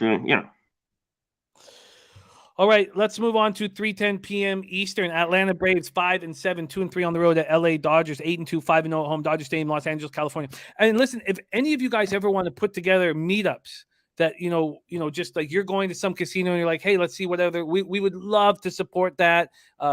Publicize it, get as many people out as possible. So anytime you're going anywhere and you're like, it'd be cool to if some low baggers in the area would come, just let us know. We'll blast it out there so that we can get as many of our low baggers hanging out together. So anytime Dommy Gun says DX owns that poker room. I don't know if you know about DX File or Gammelstein, but he owns pretty much every poker room on the Eastern Seaboard. That man is a well-known, spectacular poker player, and he keeps that under wraps. He doesn't brag about it, doesn't talk about that shit. Braves 5-7, 2-3 on the road. I know about it though. Yeah. Oh, we do. Those in the know the man is extremely talented. LA Dodgers 8-2. I guess I put these records in before the game was over. So it should say 6-7, 3-3 on the road. Dodgers 8-3, 5-1 at home. We're at Dodger Stadium in Los Angeles, California. Charlie Morton, 10 1/3, 11 hits, 7 earned runs, 1 homer, 10 Ks, 4 walks. I'm not entirely sure what to do with Charlie Morton this year. In his last start, he went 5 innings, 9 hits, 5 earned runs, 1 homer, 5 Ks, 3 walks, and a 12-1 loss to the Padres. Is he the ace of the staff, or is this a guy who maybe is also on the downward slope of his MLB career? The denouement. Tony Gonsolin, 7 innings, 8 hits, 1 earned run, 5 Ks, 4 walks. His last start was pretty good. 4 innings, 3 hits, no earned runs, 2 Ks, 3 walks in a 3-1 loss at home to the Reds. Braves versus righties, 232, 715 OPS so far this year. Dodgers versus righties, 279, 803 OPS. Braves bullpen, 3.81 ERA, 1.09 whip. Prepare for these numbers to improve. CT bases, both teams are off tomorrow. Dodgers bullpen 2.40 ERA, 0.82 whip, being very good as expected. Let's talk about the market movement here in the Dodgers spot. The Dodgers opened up at minus 135 yesterday at 5 p.m. At 8 in the morning, it moves 10 cents towards the Braves. So they're minus 125 now. This total opened up at 9 at 11:24 last night. It moved to 8.5. It's at 8.5 right now, juiced to the over. Minus 120 to the over, plus 100 to the under. Take a look at the weather here. 72 Fahrenheit at first pitch, 4.2 miles per hour out, and then the wind picks up a great deal. Goes up to 11.4 miles per hour within an hour, 12.6 miles per hour within 2 hours. So the wind picks up quite a bit here. Let's take a look at the cash flow in this spot. Oh, by the way, there's only 1,500 tickets in for game 2, and it's all coming in on Cleveland. 59% of the tickets and 92% of the cash. And very important to note that even though it's a small sample size, 64% of the tickets are on the under and 91% of cash on the under. But very small sample size. So we don't need to get too caught up in that. 8,776 tickets in for Dodgers Braves. You have 25% of the tickets on the Braves and 62% of the cash market moving in that direction. 55% of tickets on the under and 88% of cash on the under. Here we go. C-Mac, Braves, Dodgers, take it away. I wanted to check on it because it's changed. I believe it. Yeah, it's 163. Fried was huge for me last night. Buehler didn't have it. He starts relatively slow, and he's kind of looks on it this year. But I had the first 5 under, and the ones that barely got there. Fried was excellent. And we know the Dodgers struggles against lefties. I know they're a bit better when you have that good of a lineup, and they have enough righties in there now. They get to lefties a little bit more, but they're hitting 279 off righties. What are you going to get out of Charlie Morton? I mean, he's getting older every year. He's still out there pitching, though. And then you got on the other side, this guy scared me. And every time he got in the playoffs against the Braves, he just looked like he was going to get tattooed.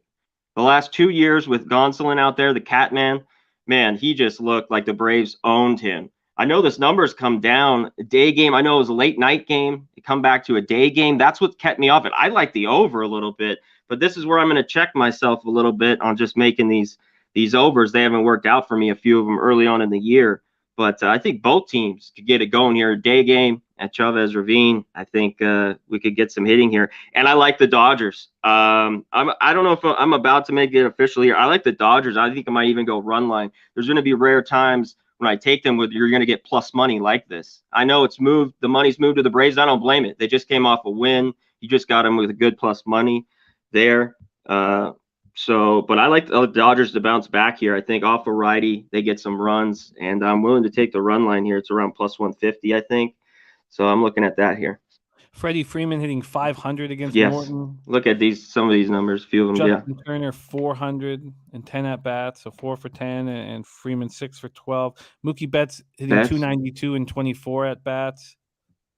Yeah, Trey Turner the only one starting. Chris Taylor hitting 1 for 3. I guess that doesn't really.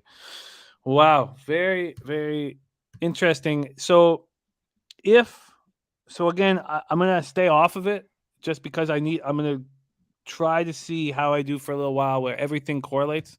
If I wasn't doing that, I would be with you on Gonsolin. But another thing that has not been working for me, and maybe this is just like a vividness thing, but when a pitcher has a terrible start, for whatever reason, expecting another one has not been working. They've come back solid. Even these pitchers that, like Bubic, some of these guys, just their last start, they've came back decent starts. They've got, tattooed. You're right. They've come back and pitched well. So to the start of the year, there's going to be back to, of course, where a guy throws 3 or 4 straight starts. But I've known it too. I've looked at, every morning that these guys who have bad outings have bounced back well so far this year. Yeah. So again, I'm going to kind of try to keep everything straight in that regard. So we will see if C-Mac moves on. Yeah, I think I'm going to move on it. I'll let you know. Okay, let me know. So a possible move for C-Mac here. Again, we track all of the guests. And as you guys know, I fell a little bit behind due to a heavy Kraken intake over the 2 weeks in San Antonio. And I kind of slept up the week prior. So I put 5 hours in the stats. All of the stats from every capper and everything will be completely up to date by the end of the week. All right, let's move on. 3:10 p.m. Eastern. Philadelphia Phillies 4-8, 1-5 on the road. At the Colorado Rockies 8-3, 6-3 at home at Coors Field in Denver, Colorado. That CJ Cron 3-run home run. I knew it was going to hurt me badly, and it did. 68 Fahrenheit at first pitch, slight wind, and the wind changes again drastically 2 hours in. Drastically. Yeah. I mean, we have it 4.4 at first pitch, 4.2 an hour in, and then all of a sudden 17.8 miles an hour, and it stays that way. It stays that way for the rest of the day. So some sort of storm or something comes in, but it keeps getting warmer, and the wind starts blowing in. Late in that game, which is very, very interesting. We have Zach Eflin versus German Marquez. I want to bet on German Marquez. I want to bet him, especially Zach Eflin, who's coming off a poor performance at Miami. 4 innings, 6 hits, 4 runs, 4 Ks, 1 walk, and a 7-1 loss. But here, all of the early cash came in on Eflin and the Phillies. And so at this point right now, just to test this theory out, I'm going to stay off of it. 44% of the tickets on the Phillies, 68% of the cash. And then 70% of tickets on the under and 98% of the cash. So let's just see if that follows suit with the market moves here. And it not at Bet365. Bet365 opened up the Phillies at -120 yesterday at 5 p.m. Immediately 10 minutes in, it went to -125. So the early cash came on the Phillies, and now money's come back in on Colorado. So Colorado opening up at +100. They're now at -105. From a totals look, it opened at 11.5, and it was there for a few hours, and now it's down to 11. And the under's juiced heavy at -125. Top set says I fade Eflin. I would like to fade Eflin. Jacob Houston's on Marquez over 4.5 strikeouts. CT Bay says Marquez at home, Phillies off on the road like last year, exhausted Penn, Rockies money line. I would have been on it. I would have been on it, but I'm not going to go on it. But I'm going to stay off. Phillies versus righties 233, 659 OPS. Rockies versus righties 276, 809 OPS. Phillies bullpen 4.94 ERA, 1.29 WHIP. Rockies bullpen being excellent, 2.30 ERA, 1.13 WHIP. Take it away, C-Mac. Phillies Rockies. Let's see how long that pen lasts for the Rockies. That could be huge for them because a team, even at times at home, I'd look first five because you get to that bullpen, in that thin air, and they can fall apart. So, but they've been very good. I mean, it's just early on in the year, and we're in a ton of games. So I got to fade Eflin too. Both these pitchers have been hit hard. I think they're both, Eflin's pretty good sample size. They're hitting 415 off him, especially Brian and Blackman. I think Blackman has a couple homers, and Marquez has gotten hit hard by these Phillies. I want to look at the splits. I'm going to have to pull it up, how much that was on the road and at home. But Harper, 5 for 13. Realmuto, 5 for 13. Hoskins, Schwarber, 5 for 11. Segura, 4 for 7. They're at 375 off him, 80 at bats. I had Rockies game 1. I thought that it was insane with Nola on the road at that price. Was just crazy the other day. And I'm kind of kicking myself I wasn't on the Rockies again yesterday. Now this is where the price I should have been, I thought, for the first couple games here, Jimmy. Maybe with Nola, maybe minus 120, 125. But I saw a ton of values. This Rockies team is at home. They're going to hit the road and lose. I mean, it's just what they do as the year goes on. But last year they were unreal at home. They've been solid here. I know Sunday they didn't get it done, but that didn't stop me from taking them right again on Monday, plus 150. I lean to them, only him here. You talk about the wind that's got me, because these bats, I see runs again. It's just that wind. How heavy is it going to get late in the game, like you talked about, blowing in? But both teams hit here. You could look at the team totals. I just don't love the numbers here. And I love to take a first 5 under, and when I can get one in a Rockies game. I'm not going to do it here, not with these two pitchers. And Marquez is a guy that usually I want, but he doesn't have great numbers here against the Phillies. So I'm going to stay off, but it would be Rockies or nothing for me here. I'm going to wait till the Phillies get home, maybe get a day off. Like people have said, their bullpen's been taxed. They've been playing every day, like 9 straight days, something like that. So it's Rockies or nothing for me here. Yeah, I almost wish Marquez was coming off a really good start, and then because that first, it feels like with the way these batters have attacked both these starting pitchers, that the first 5 over would be in play, and then stay off the full game, because the Rockies bullpen's been so good, and the wind changes. But CT Bay's like in the first 5 under. So. Yeah, it's even money at 6, right around there. No, I believe I would get, if I took it to 6, I believe I'd get. Let me just see. I believe I get plus money. Maybe plus 105 here. Mm-hmm. Yeah, you're right. Just like plus 103 or something. Okay. Jacob Houston says Marquez historically good at home. He will bounce back today. I get it, and I would be on it if everything aligned.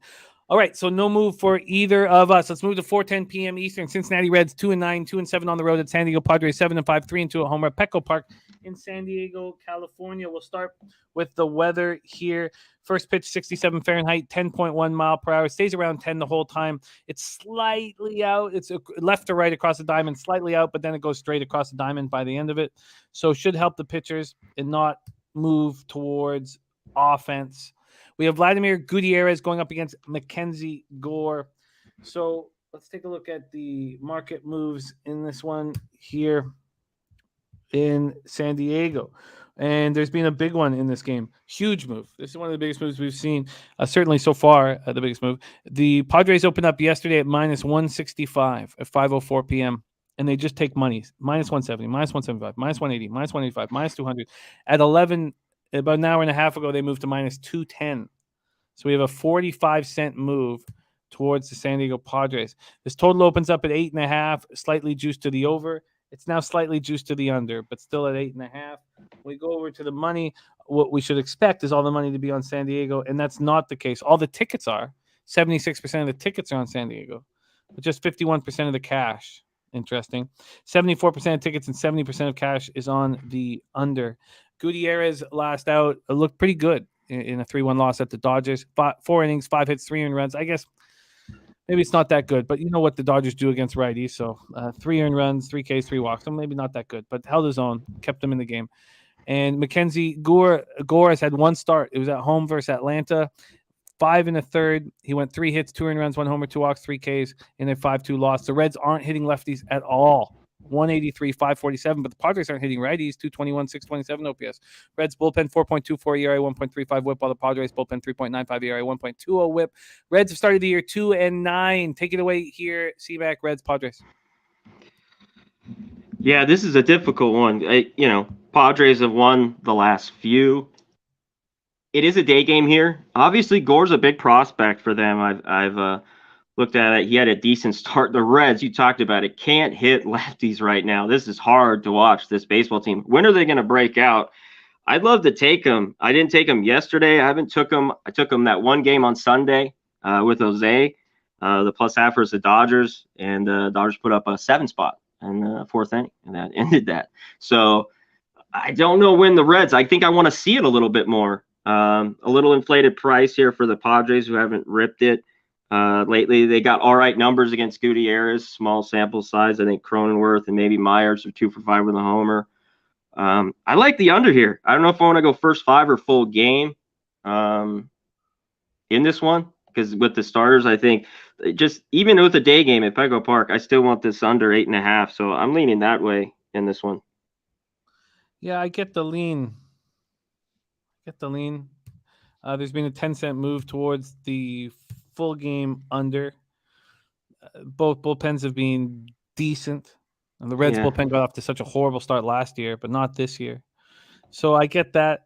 And would you prefer, if you had a free $500 bet right now, would you prefer that full game under, or would you like the first 5 under? Which one would you be moving towards? I don't know. God, it's all on Gutierrez, I feel like. It was like, how about your game? You were on this one, right? If they could jump out to those runs, it scares me a little bit, the first 5, but they haven't hit lefties one bit at all. The Reds just haven't hit them. I do like that it's a 4.5 a little bit.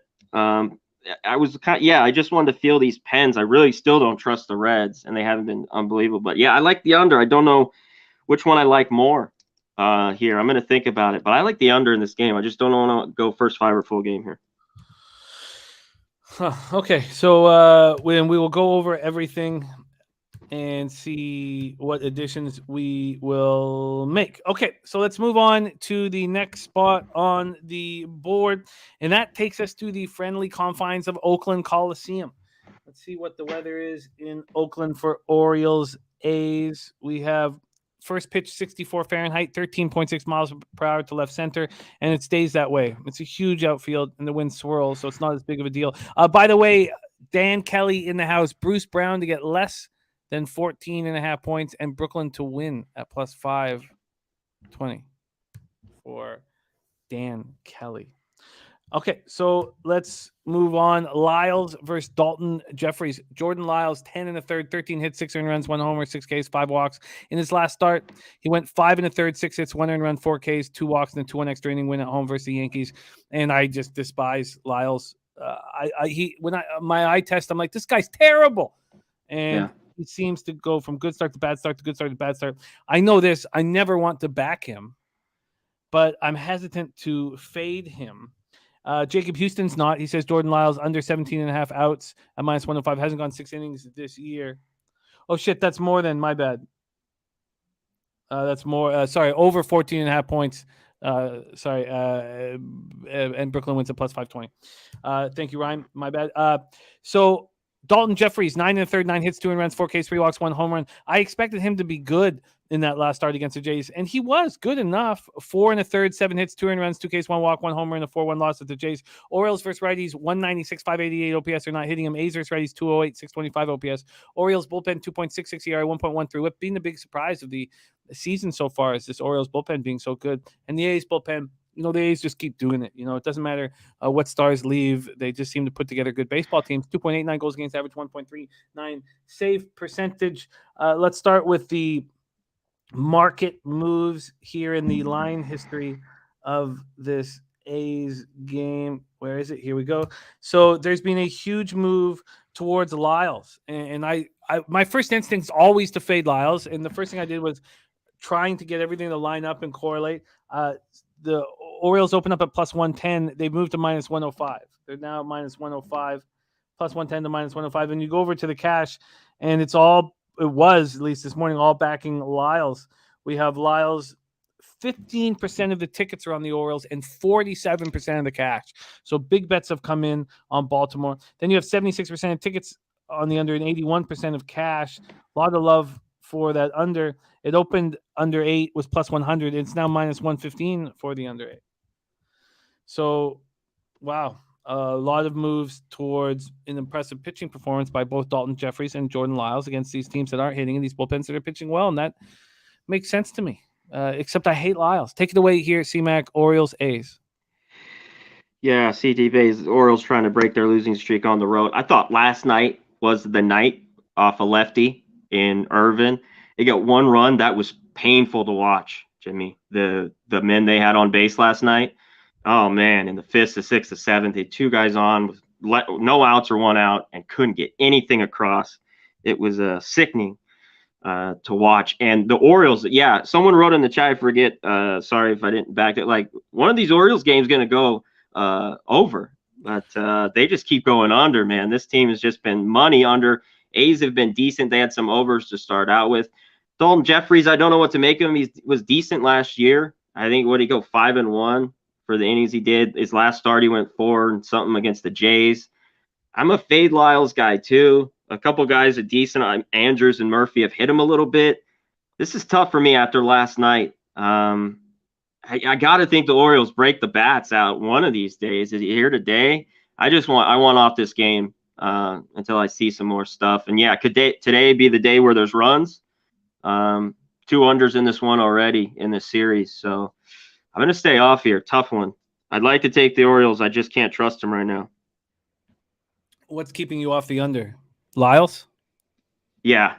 I think well, it's not, and they've had no at bat. Odor's got 1 at bat with a home run off Jeffries. Other than that, they haven't seen him. I think they got to score 5 or 6 runs one of these games. I don't know, there's a ton of games today. But I got to think they, start getting some hits with runners in scoring base. It's just, when's it going to happen? I'm not so sure. And a lot of people didn't like this A's team. I know they dumped everything, but I thought their win totals over. I talked about it with Jose, might be sneaky this year, and they're not going to be as pathetic as everyone thought. And they're getting by right now. It's early on in the year, but you talked about it. They still have pitching in that and bullpen. So tough one here. I don't want to lay money on the A's. I want to catch them as plus money dogs in the upcoming weeks. And yeah, I don't trust Lyles. You talked about it. I just don't want it. And is there concern being late to the party and early to the funeral on these unders? Yes, it's exact. I've had a couple of them, but I did have an over with that Yankee game the other day, and that was a 2-1 Oriole win. I had some money on the Orioles as well. That came through. But these games, they just cannot hit, man. See, they haven't got anything done at all. And I thought yesterday, after getting a run early and just to watch the rest of that game, because I watched it, it was not good. Justin Bilbo, off the top of my head, I believe that A's team total was 69.5. Yeah, I thought it was 68. Yeah, 68.5, right around there. Yeah. 67.5, 68.5.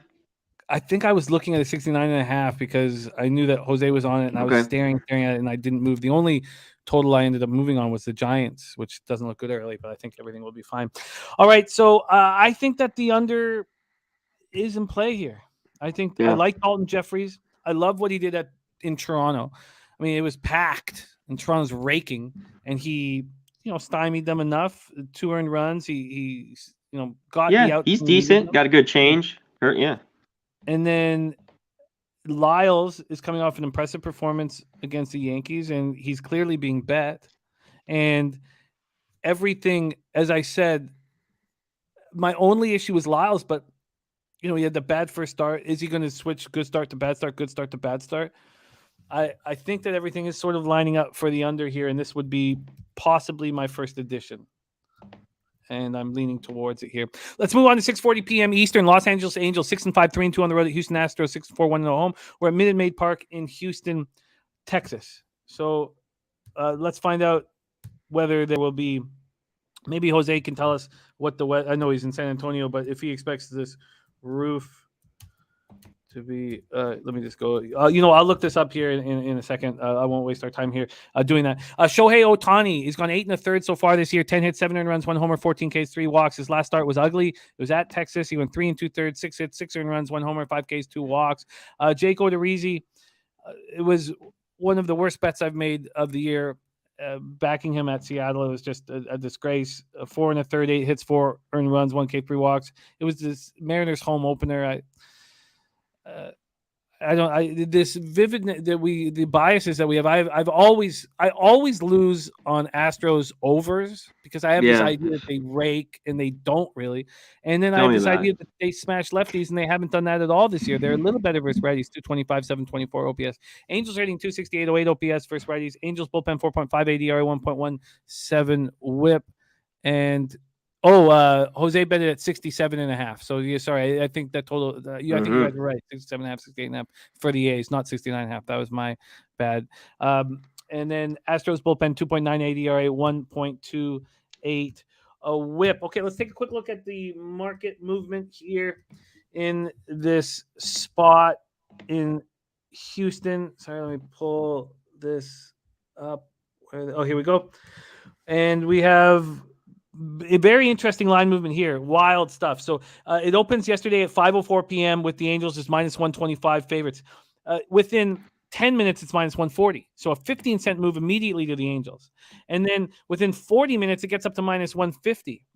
And then begins the Astros cash. The Astros at that point, so we're talking 5:53 p.m. yesterday, go from plus 130.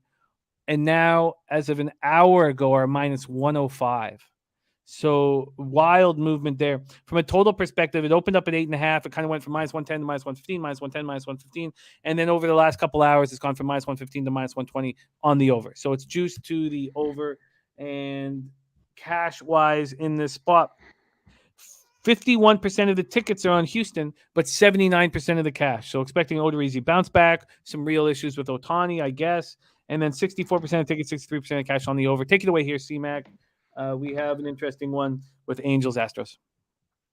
Yeah, I mean, I like Ohtani.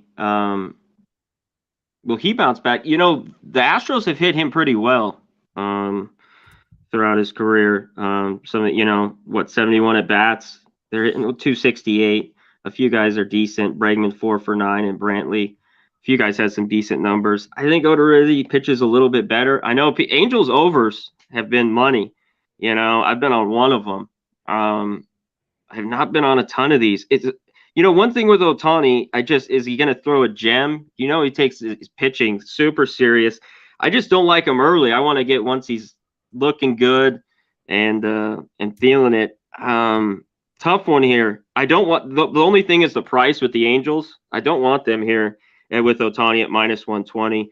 I took him in Texas, and man, he gave up a slam, and he did not look good with his command. I kind of like the Astros here. I'm leaning them here, plus 110, right around there at home.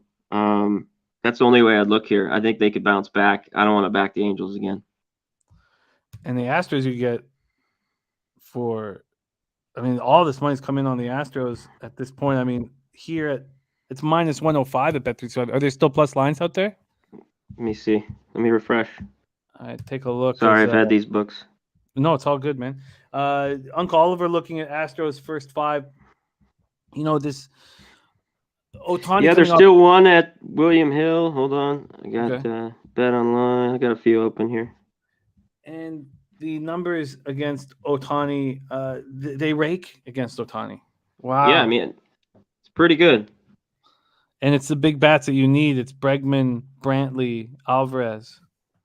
Yeah, Angels decent, and 50 at bats against Odorizzi, they're hitting 300.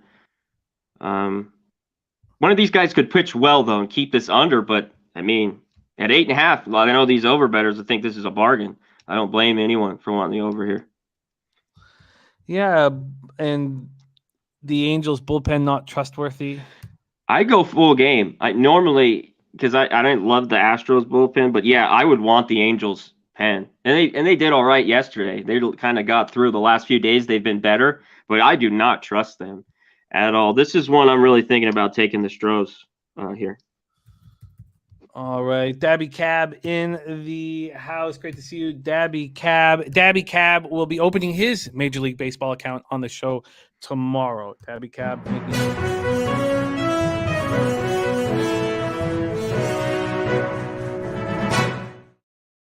What's up? What's happening?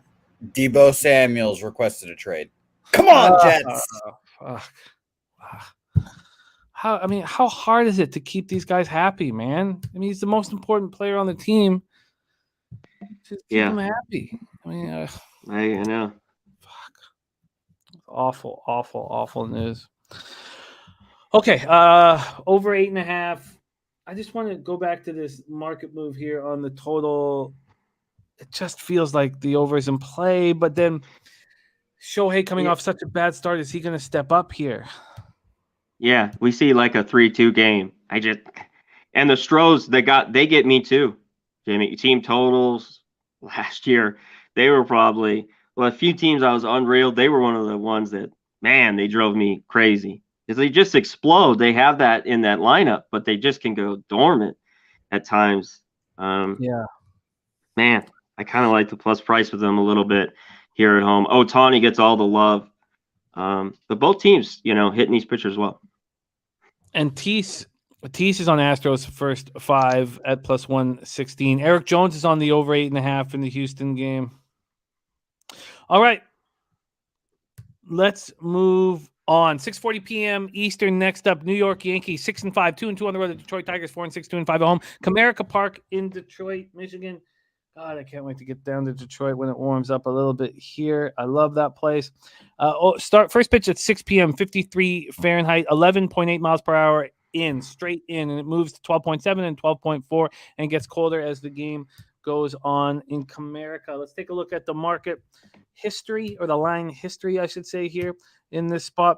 We have the Yankees open up minus 160. They take the early money up to minus 175, and then over the last little while it's come back. So there's been a 10-cent move back on Detroit. When we get over to the totals, opened up at 7.5, juice to the under. And then within 10 minutes it became a pick 'em, but that's it. No movement since then. Luis Severino has looked good so far this year. 8 innings, 7 hits, 2 earned runs, 1 homer, 11 Ks and 2 walks. His last start was nice. 6 Ks, 2 walks, 5 innings and 2 hits. Eduardo Rodriguez on the other side got hit hard at home to the Red Sox, and it was a very nice prediction from Jose Bouquet that he would get touched, and he did get touched.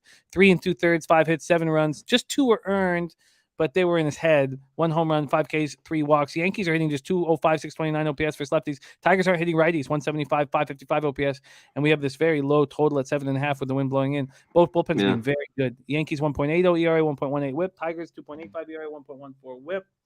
Let's take a look at the cash flow here in Yankees Detroit. We have 29% of tickets on the Tigers and 66% of the cash, and then 52% of tickets on the under and 86% of cash on the under. It's cold, winds blowing in, and you can expect a bounce back spot from Eduardo Rodriguez and Severino to continue his strong play.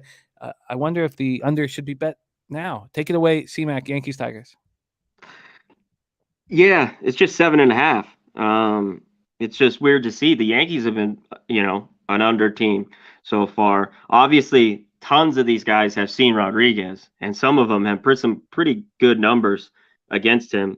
Torres is good, 8 for 22 with 3 homers. LeMahieu 8 for 23. Some of these guys are hitting well, really, really well for the Yanks. They just shouldn't be minus 160 here. Yeah, wind blowing in. Might rain later on in the game. You talked about it's cold. God, I think you lean under here as well. I just don't love the 7 in the hook, but there's no way. I just can't back Rodriguez. I want the plus money here with the Tigers, but I'm not. There's just no way I'm taking the Yankees. Just no way. No way at the price on the road. I know Severino's been, since he's been back, he's looked decent, but this to me is Tigers, and I lean under in the spot. Also, by the way, Jose has confirmed that the roof is closed in Houston. Okay. Which kind of does make me want to maybe tap the brakes on the over. Yeah, I think this is an under spot. Both bullpens have been very good. The wind's blowing hard in. It's cold.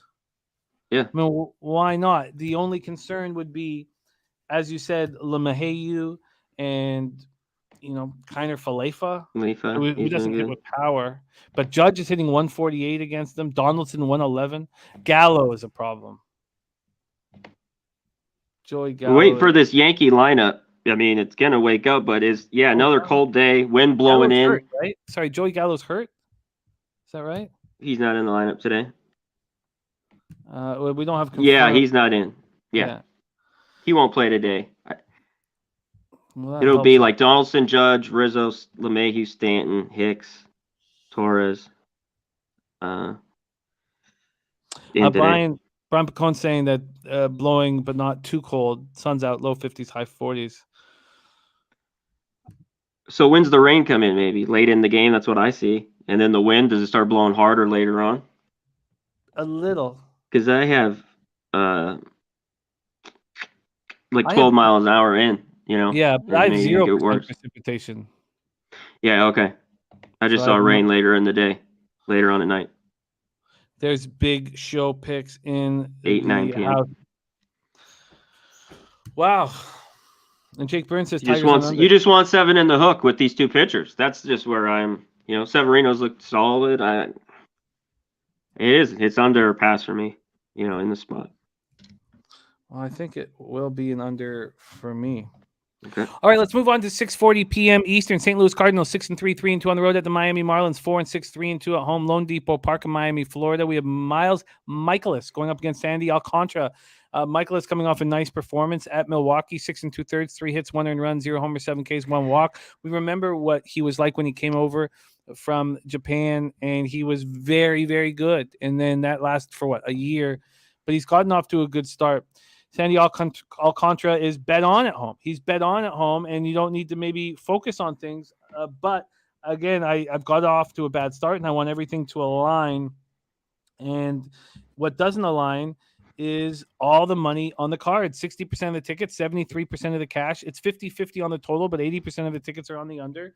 So we have all this money coming in on Michaelis, which made me pump the brakes. Now, maybe it's just people backing St. Louis, trusting St. Louis.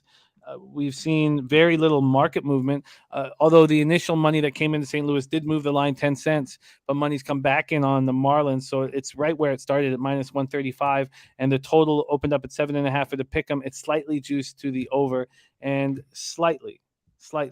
So the Cards are hitting 238, 697 OPS versus righties. Marlins are hitting righties harder, 257, 48 OPS, and both bullpens have been very good. Cards bullpen 1.95 ERA, 1.11 WHIP. Marlins bullpen 2.95 ERA, 1.03 WHIP. Take it away here, CMAC, Cards, Marlins. Yeah, I mean, I get it. All the money here is on the under. I'd look first 5 under 4 here. This would be one of the spots at minus 115. Marlins have hit Michaelis pretty, decent for them. I still don't trust them. And then on Sunday, I had some money plus 30 on them. They just blew up with runs, obviously against the Phillies. Yesterday and I had them, was time to take the Cardinals with the lefty on the mound. I like the Marlins here a little bit at home, but I don't love the price. I like Sandy at home. I like him as a pitcher, especially at home. But minus, 125. I don't love that. And, I can't take maybe a first 5. I don't trust the Marlins sticks, even though they seemed to, they hit the other day on me just when it happened. So this is a game I lean under. I like the first 5 under a little bit. And I'd go the other way, but I don't love the price for the Marlins. I think it's a little too much. The first 5 under 4 would cost me minus 129 if I built it. And I think that does make sense here, that first 5 under. I'm just going to move over. Let's just do a quick look up at the matchups here. Against Alcantara, he 240. 200. Yachty, 2 for 6 against them. But the other guys he can handle. And then against Michaelis, Brian Anderson, let me just check out this lineup the expected lineup for Miami. So, Brian Anderson hurt, right? So it's Soler, Cooper, Sanchez, Aguilar, Garcia, Wendell, Stallings, Rojas, Chisholm. I wonder if it's worth betting this first 5 under 4. Is there anything you're going to move on officially? No, I'm looking at this under. I don't know if I want to make it official because I'm gonna have plays here at the end when we're done. I don't want to push too many at No, 5 I or get it. 6 or something. I don't want, but Yeah. that's where I'm looking here. And I like the Marlins. It's just with that offense, Jimmy. Can lay a half a run first 5? It's scary with them because they're just even I at home. hesitated. Yeah, Right. I mean If we don't, Anderson's okay. Rojas decent. Aguilar's got the jack. I don't know. and Pete nailed it yesterday. This is a low volatility expectation game. And if it is, do you want the minus a half? If there's going to be a lot of volatility, you want the minus a half. But here, I mean, if we're expecting an under, Yeah. both bullpens have been so good. Is there any, if you had the choice of the first 5 under 4 at minus 129 or the full game under 7.5 at minus 105, what would you take? I take the first 4 because I think you could get a better number if you shop around. I see some places minus 115. Yeah, I do see the minus 105 at the 7.5. But the Pens have been good, and the Marlins are one of the teams though. When I get a number, like I love this would be, 8 or 8.5. I go with them full game a little bit more than I do sometimes first 5, which they have great starting pitching, but their bullpen's been pretty good. So there's a few teams I'd like to look at that I'd kind of rather go full game. Brewers are another one, Jimmy, with great bullpen that I don't mind going full game. Today was even a spot, but that I was looking at that you could go full game there. Yeah, I don't have the 7 in the hook. Just too low. Yeah, just too low. I wish it was 8, and that'd be way too much juice. Okay. I'm leaning towards paying the price for the first 5 under 4. I'm leaning towards it. All right, let's move on to 7:05 p.m. Eastern. Arizona Diamondbacks 3-8, 1-4 on the road at Washington Nationals, 6-7, 3-3 at home. Nationals Park in Washington. Merrill Kelly's been very good to me this year, and we only had 2 games. But I want to see him throw on the road before I back him here. I knew that there was value on him at home last year, and it's proven successful. And now, do we trust him after 2 home starts? And it's switching cities is just too much. I need to watch him do it. Opening pitch 61 Fahrenheit, just 2.9 miles per hour out, and the wind kind of swirls, but very softly, 4.8 and then 5.2. So nothing to worry about there. Let's take a look at the line history in this one here with Arizona, Washington, 2 meek offenses. We have Arizona opening up at plus 105, 5-cent move about 2 hours ago. So it's now plus 110. When we go over to the totals, they open up heavily juiced to the over, minus 125, and it just keeps going back and forth from 5 cents. So right now it's minus 120 to the over 8. And we just watched them do nothing last game. But we're not talking about what happened yesterday on the show ever, unless there's a big win streak going on. Other than that, we're not going to talk about it. Diamondbacks, Merrill Kelly last out, 5 1/3, 3 hits, no run, 6 Ks, 2 walks, and a 3-2 extra inning win at home over the Astros. Fedde on the other side, 10 innings, 9 hits, 4 runs, 1 homer, 11 Ks, 4 walks. In his last start, he went 5 innings, 4 hits, 2 runs, 0 homers, 6 Ks, 2 walks, and a 7-2 win at Pittsburgh. Are we finally arrived at the time where Fedde's a good pitcher? Do we try?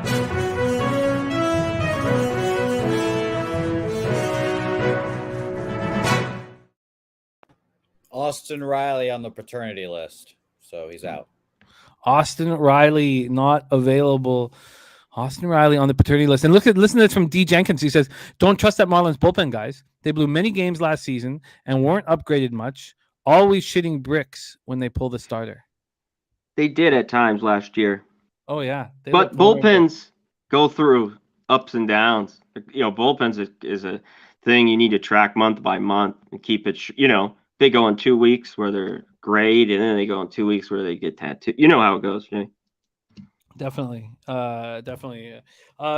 Justin, the site that's been letting us down so badly over the last 9 months or so is the site that I use, and I don't want to promote them. So DM me on Twitter, and I will tell you it. Okay. I only want to promote Pub Sports Radio. That's it. So Diamondbacks versus righties 160. Are you on, Justin? I want you to know the answer. Are you on Twitter? Make sure you're on Twitter and then I follow you, and then I'll just Diamondbacks versus righties 162, 585 OPS. Nats versus righties 233, 643 OPS. Diamondbacks 4.53 ERA, 1.39 WHIP. Nats bullpen 4.53 ERA, 1.49 WHIP. Take it away here, C-Mac. I believe we covered. Oh, we didn't cover the cash. Okay, sorry. So Arizona, Washington, 4,413 tickets in, and the money's coming in on Merrill Kelly. And the only so 28% of the tickets and 53% of the cash. That's what I want to see. 61% of tickets, 87% cash on the under.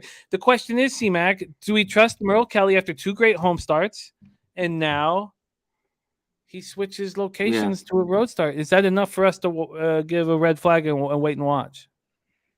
To me, this is the wait and watch. I do not want the D-backs just right now. They are not swinging it. The thing is, you just got to take it. If and you talked about Fetty. Is he finally turning the corner? Because I was a Fetty basher with you. I didn't think he had the stuff. He did, he pitched well at times last year. Both these pitchers have solid numbers against these teams. Yesterday, Nats took the doubleheader. I would go back to them, but now that's why I'm scared. And I don't want the minus 125. I would have went a first 5.5 or run line. But I don't like, the money on that. And I don't want to get involved in this game. But if I were, it'd be crazy. Plug your nose. I go with the under again. But knowing these pitchers, they just drive me crazy. Kelly is better at home. He isn't horrible. But they both have pretty good numbers. I mean, both teams got about 20 at-bats off these guys. There's nothing much. Josh Bell's 2 for 5 with a jack off Kelly. And Fetty's been pretty good against these D-backs who just haven't hit. And I'm going to wait for them to get back home and get them maybe on one of their runs, later on. It's so early in the season. Why jump on them on the road here? I want bigger price than just, 115 or whatever. No run first inning. You guys, you could take that. Tease is on that. I don't blame him for that. That's a look here. Just get through this first inning quickly. Yeah, I like that. I also, so the first 5 under 4.5 is minus 125 for me, and that's too much juice. But I can turn that into a plus line at 4, and that interests me. And if I think at this point, and this is something that I do in baseball, and I don't know if it's going to lead to long-term success, but Fetty was a highly thought of prospect, and UNLV. They've stuck with them. They've stuck with them. So at what point do you trust the people who are paid a lot of money to make these very important decisions for the ball club, who are using every analytic possible to judge his pitching? Why not? I think that let's just go back to where the catch was all over the under here again. Yeah. These guys have not hit too, Jimmy. I mean, Peralta, Smith, Marte, they have Walker. They have not got it going, here early. They just the bats have been silent.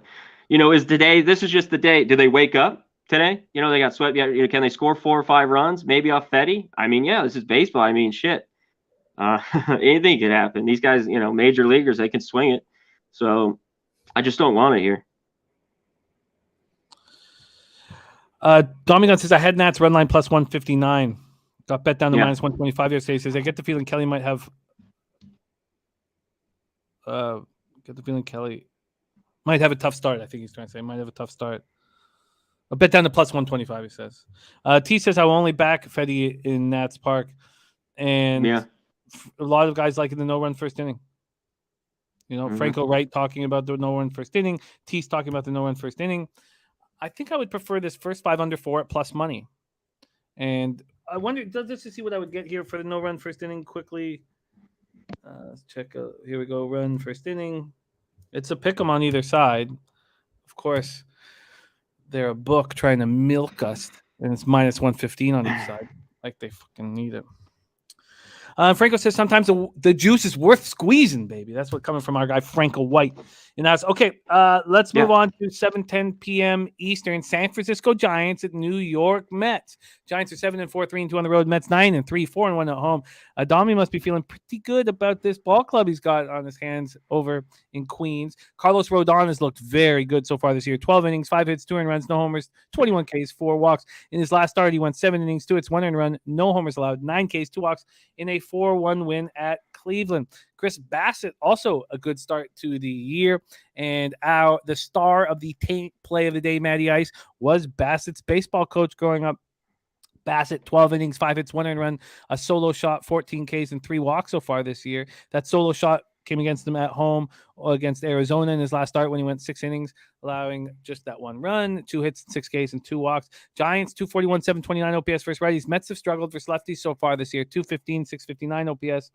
And I would like to hear what Domi is moving on in this game. The Giants bullpen being excellent, 1.69 ERA, 1.03 whip.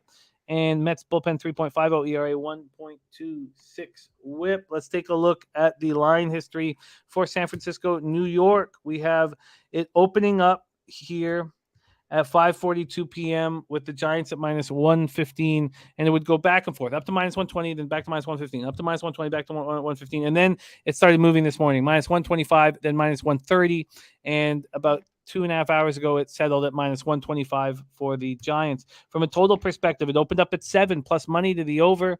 It got up, the under started getting bet heavier and heavier, up to minus 130, and then it moved to 6.5, which is where it is right now. It moved to 6.5 at 8:18 a.m. And we'll take one look at the weather here. 55 Fahrenheit at first pitch, 8 miles per hour in, and it drops down to 4.9 and then 4.3 and goes down to 47 Fahrenheit in the final hour of the game. Take it away, C-Mac. Giants, Mets.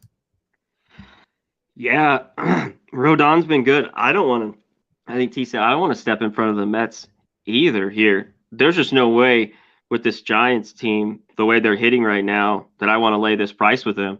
To me, this is the Mets again. But, I wonder what Domi would say here. I know he cashed yesterday. Would he go back to the Mets as dogs here? I mean, back to the well. It's interesting. We got a 7, used to the under, the over's plus 120. Will we see a few more runs? Rodon's been so good. Giants have struggled, let these Bassett. He was good in his start. This one, this is Mets or nothing for me here. And I'm not going to mess with the total. I'm not to the point yet where I want a 3.5 first 5, which sometimes I don't get scared if I have aces on the mound. And these guys are good, but maybe not the guys I really want with a 3.5 first 5, Jimmy. So this is Mets or nothing for me. This is what Dom did, and I wonder if he's banking on the issues with using so many relievers yesterday. Over 6.5, a minus 115. Rodon then's got to go. I think we'll see. Lindor has been surprisingly good so far this year. Does that continue? He's got good numbers. There's a few guys with a few homers, McCann, on this team. So we'll see. To me, it's just Mets or just stay off. I want to look at the Giants when they come back home. I just don't want them in this spot after the doubleheader. And we could see the under today. You're getting killed on the price here. This is a perfect setup with the Mets playing the Giants because we have Domi Gun knowing the Mets inside and out. We have Nut Flush knowing this Giants team inside and out. Domi on the over 6.5. That might be right. Yeah, Lindor 10 for 32, 2 homers off him. That might be the right play. A tired bullpen. I'm interested in that. Did I go over? Plus, what do you got? Plus 120? I don't know. Let me just pull up what I have here. I have same as minus 115 to the over, same as Domi. Let's see this. So we have 5,195 tickets in. 48% of the tickets are on the Mets, 64% of the cash. And listen to this: 49% of tickets on the over and 80% of cash on the over. I am in, Domi Gun. Move on to 7:10 p.m. Eastern. Toronto Blue Jays 6-5, 2-3 on the road. The Boston Red Sox 6-5, 3-2 home. God, 6-5 in their first 11 games. This is exactly what I wanted so that I would be able to get in on Blue Jays futures. But the way for that to work was one of the Red Sox, Yankees, or Rays would have to get off to a good start to give me some value betting them on the division. That hasn't happened. Sucks. Fenway Park in Boston. Let's take a look at the weather. 51 Fahrenheit at first pitch, 10 miles per hour sideways across the diamond, and that drops to 5.3 and 4.5, and then very slightly out, but across the diamond left to right. Barrios on the bump after that horrific opening start on opening day for the Jays.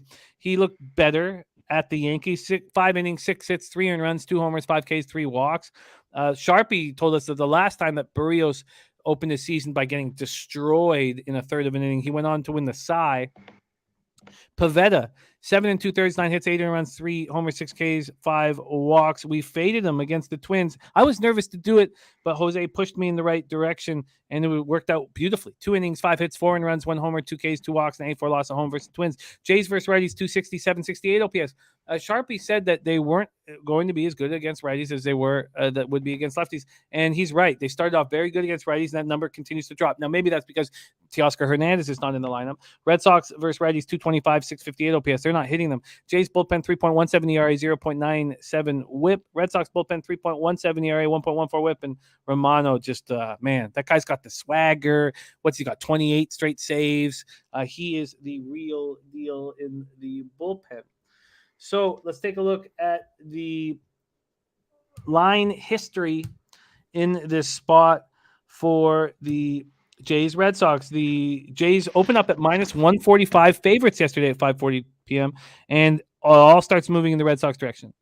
So the Red Sox went to, so we'll look from the J side, down to minus 140 within 4 hours, 20 minutes after that to minus 135, 10 minutes after that to minus 130.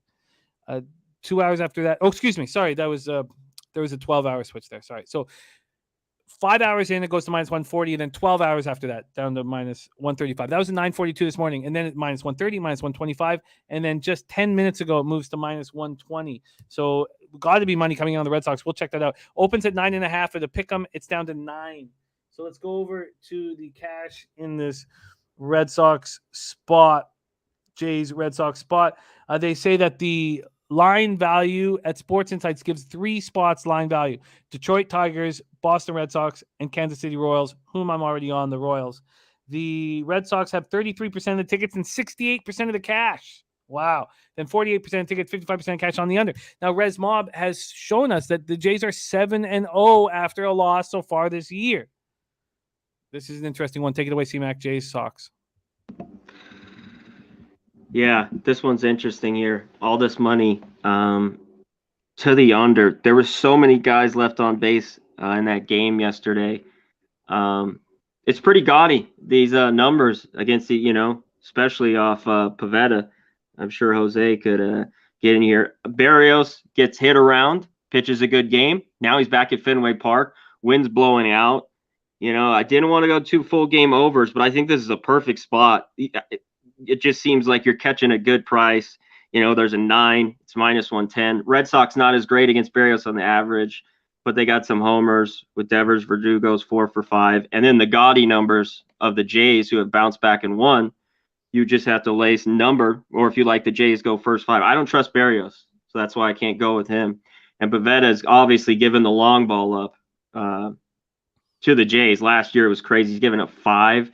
I mean, Bo Bichette, 7 for 14 with 2 homers. Biggio, 4 for 10. Some of these guys, Vladdy. Look at Springer's 4 for 7. I don't think it's good here for Pivetta. I know he's at home, but I like this over. I think after a close, low-scoring game, I know there's not probably many I want to take. You talked about maybe the Angels game, but I don't want that. This would be the other spot where the only game I like the over 9. And I might make this official here at the end, and you talked about the Jays bounce back. You just got to pay the price, and I don't want Barrios on the road. Good start, bad. Maybe he comes back good again. I don't trust him. Red Sox can rake at times. It seems their offense can go up and down too. They're kind of like the Astros. So, but I think there's runs today. Well, I'd love to hear what Jose has to say about his Red Sox. Jose, you mind jumping on Perfect. for a sec? I'll be right back. Go ahead. He's going to go take a crap, obviously. See you, Connor. I actually like the over as well. And I'll say this now. I was thinking about this, saying this earlier. I forgot to say it. It's probably celebrating 420 that made me forget. I think, I shouldn't say I think. The scuttlebutt around the league is that the balls aren't juiced anymore. I've seen in the chat people saying home runs are down. T's actually mentioned it a couple seconds ago before I jumped on. It's the new baseballs. All the baseballs go into humidifiers and all that stuff. That might help. But people are saying that they don't think the baseballs are back. And I told myself, I'm not going to bet any overs.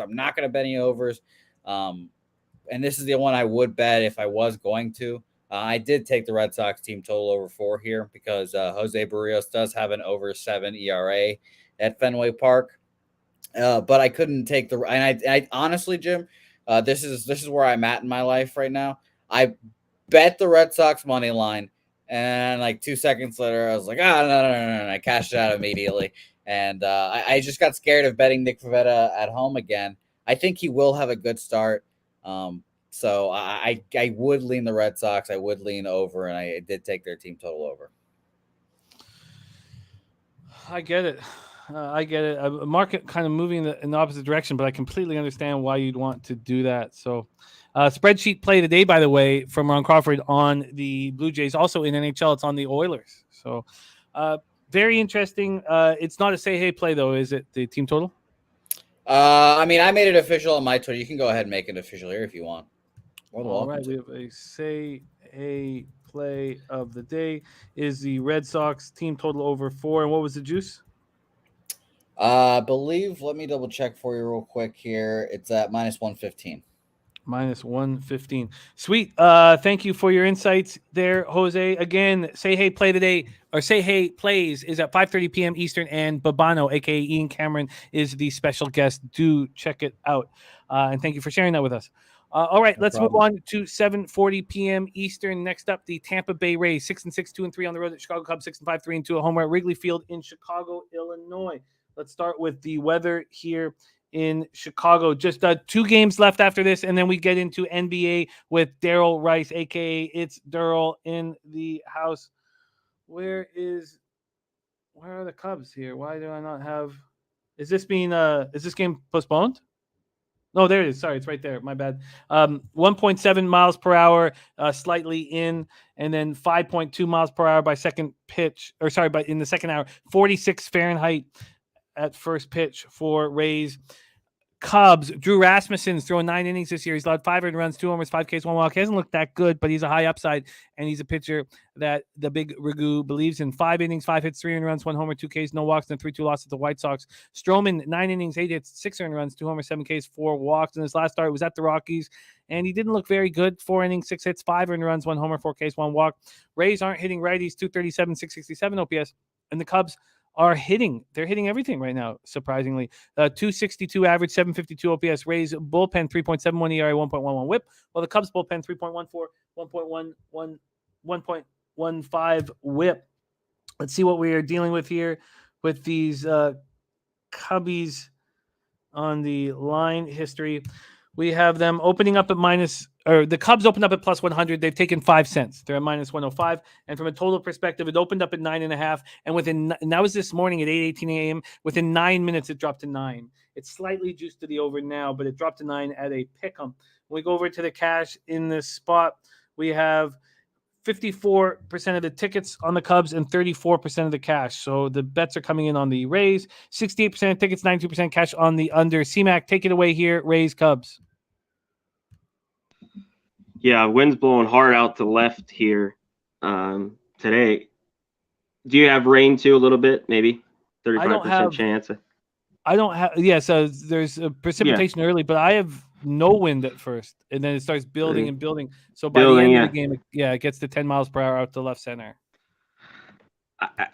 Man, I do not want Stroman. Not right now. He just doesn't look right to me. The Cubs have hit their way, to wins. Even yet, yesterday they're scoring runs. It's been crazy.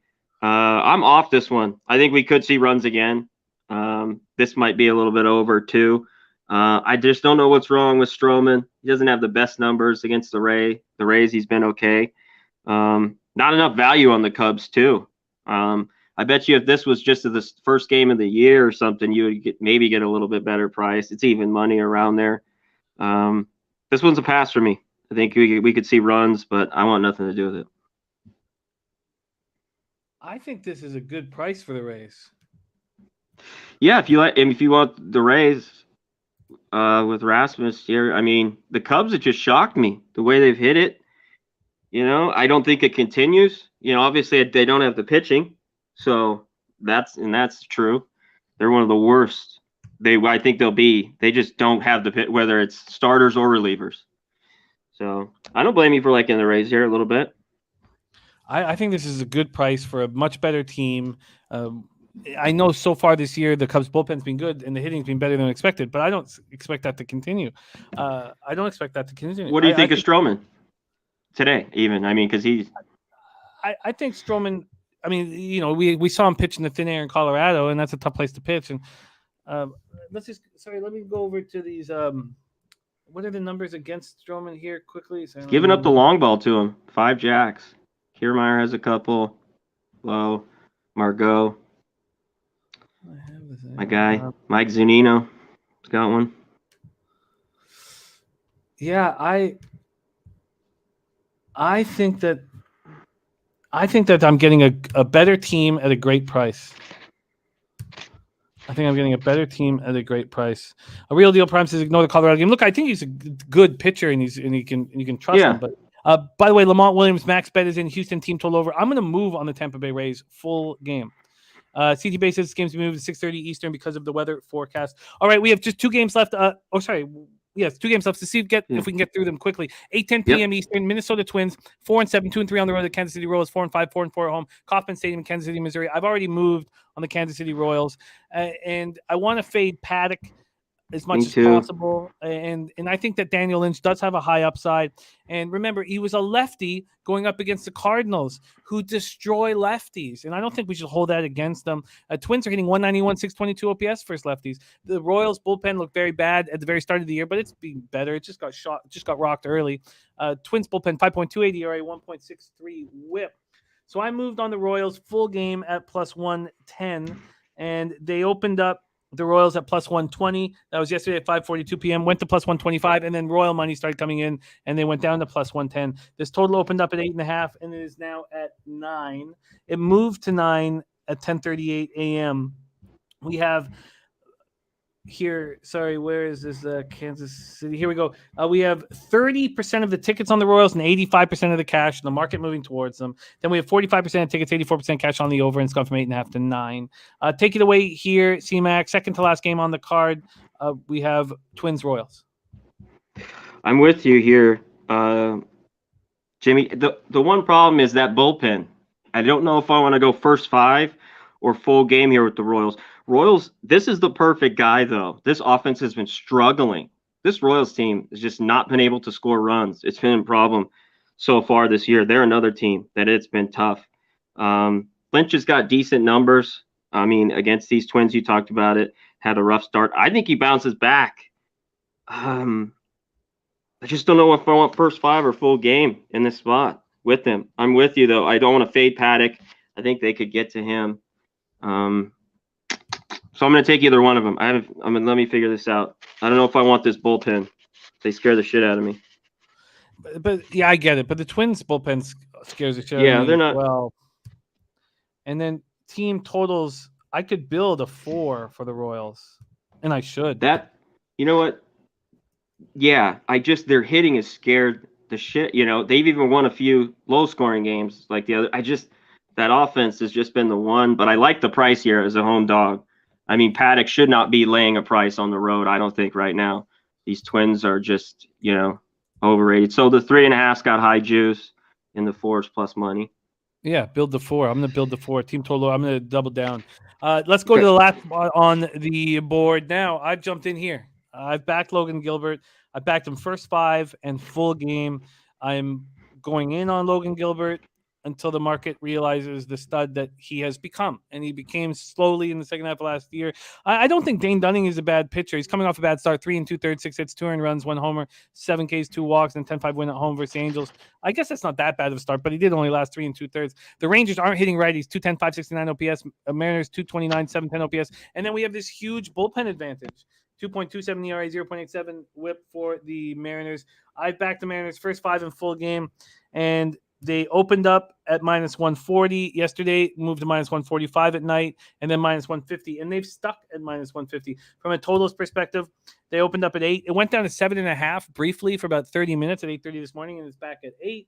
And when we go over to the cash flow here, we have this scares me. It should be moving further in Seattle's direction. This makes me nervous. 84% of the tickets, 92% of cash on the Mariners, and it's still at minus 150. Then we have 48% of tickets on the under, 68% cash on the under. Last game on the card, C-Mac, take it away here, Rangers, Mariners. Yeah, I've been looking at that too a little bit with the money. It just seems like maybe this is I'm with you. I'm a huge Gilbert fan, Jimmy. I think he's got there's a few of these arms for the Mariners that are really good, but now the price here is creeping up. The Rangers, who couldn't hit at all, obviously, they get Seager and Simeon, and they hit a little bit early on that first week. I just don't love I like the Mariners. I don't know if I'd have to go first 5 and maybe or go run line. I'm just questioning this one a tad bit, even though I'd be with you here with the Mariners. I just don't know if I'll make this official later on in the night. But then Gilbert's the guy I've used. I don't trust Dunning on the road. I've used him a ton, first 5 unders. He's been money for me ever since he came in last year. So that's another look. But I don't know. I think because the Mariners offense kind of waits around for the jack, whether it's Haniger or France or some of those guys. Their offense just isn't like a potent offense, but at times can score runs and should get to Dunning here. I'm not, especially with him on the road. I agree with you here. I'm just going to wait a little bit with this. Obviously, the late game today here on the West Coast, but I like the move. The money scared me a little bit, but I like the move. I'm nervous now, but last night I liked it. I'm on the Mariners -1. I got minus 104 on that. I built that myself, obviously, with the -1 calculator, and I'm on the first 5 -0.5. There you have it. All right, C-Mac, it's time for you to decide what you're going to make official here. We stayed off Pirates, Brewers. I moved on Cleveland first 5 -0.5, and the say hey play of the day is the first 5 over 4 in Game 1, White Sox, Cleveland. Game 2, Taint is on the over 8, and I want the Cleveland team total over in Game 2. I just want to see and hope that it's a little bit lower scoring in the Game 1. Are you making any additions in those 3 games? Which games were they? The opening games, the game at 140, Pirates, Brewers, and then the double dip, White Sox and Guardians. No, I'm going to look at that second Guardians game. Okay. And anything you tweet out, if you tag me and say, official pick, I will add it to your record. Braves, Dodgers, nothing for me in Morton versus Gonsolin, and nothing for me in Phillies, Rockies. Any of those 2 you're making additions? Yes. I am rocking with the Dodgers run line, +150. All right. C-Mac is on the board. Dodgers -1.5 at +150. +150. All right. Next up, so Phillies, Rockies, we're staying off, and Reds, Padres staying off. Orioles, A's. I am going to move on the under in the Orioles, A's. Are you doing anything for Reds, Padres, Orioles, A's? Yeah. Reds, Padres. I'm going to go full game under 8.5. Reds, Padres. C-Max going under 8.5. And what's the juice for that one? Or let me pull up Pinnacle and do some line shopping. Yep, 1 sec. For you. See if I think it's right -115. I think I can find it at -110, but let me see if I can beat that here. Here we go. So for the Dodgers, I can get you that -1.5 at +153. So let's start there. Give you 3 cents better. +153. And then the under 8.5 in Reds, Padres. I got -116. Can you beat that? Yeah. I have it. Well, I have it here at Circa. Few other books, yeah. Perfect, -115. Okay, beautiful. I'm going to move on the under and Orioles. A's are staying off. The over 8.5 is very interesting in Angels, Astros, and I think I will move on it. And the under 7.5 in Yankees, Detroit. Are you doing anything with Angels, Astros, or Yankees, Detroit? I'm waiting on that Astros game. I might pull the trigger on them. And I should probably do it here sooner or later. I'm thinking about it with the Astros. The first 5 under 4, I'm going to use in Cardinals Marlins, and the first 5 under 4 in Diamondbacks Nationals. Anything there for you? No. The over 6.5 in Giants Mets. I'm going to roll with the legendary. Damn, Jimmy, you got some plays today, my guy. I do. Around. I do, but at least they're all the way I wanted to go with them. So this is I just needed everything to align. And if they were aligned, I was going to move on them. And my palms just started leaking as soon as you said that. Mm-hmm. Over 6.5 Giants Mets, and the say hey play today is the Red Sox team total over. And the spreadsheet play today is the Jays. Are you doing anything in Jays Red Sox or Giants Mets? I kind of like Jose's the plus money with the Red Sox, but I think the Jays gets runs today. It's due. I'm on the over 9, -110 full game. All Red right, Sox, Jays has moved on the over 9, and that over 9 in the Jays game is at -105 here. Can you beat that? You got a 105? Nope, I don't. Yeah, I think 105 is the best. Right. I am going to move on the Rays, and I'm going to add the Royals team total over. Are you doing anything with Twins Royals or Rays Cubs? Yep. Give me the Royals first 5. I got plus 105. I don't know if you can beat it. There might be a little bit better number out there. C-Mac is on the Royals first 5. And here we go. The Royals first 5. And you're getting plus 105. And I can get you plus 115. Beautiful. Plus 115 available at Pinnacle. Okay, and then Rangers Mariners. Last game on the card, and I've double dipped on the Mariners, and I would say I'm most nervous about those 2 spots than anything else on the card, and they're the ones I wanted the most. Anything you want here with Rangers Mariners? No, not right now. No. There you go. T says Astros first 5 is his favorite play. Dommy Gun says, my 7-year-old grandson Lucas off from school just snuck in my back door, blasted me with a Nerf gun. All right. Nice. I respect that. Shout out to Dommy Gun. Yeah. Shout out to the chat. Yeah, the chat's spectacular. I love your insights, humor, angles. It's what makes this show special. Lou Chase Fox says he's so high. Is he in the right place? Yes, you are. And happy 420. C-Mac, I'm going to go over your plays once more at the end of the show, but we got to get into NBA right now. So thank you for your hard work. It was do you want to? No, rip it. Real quick. If I do move, I'll tweet you. I'll tweet it out if I'm on a play. I will.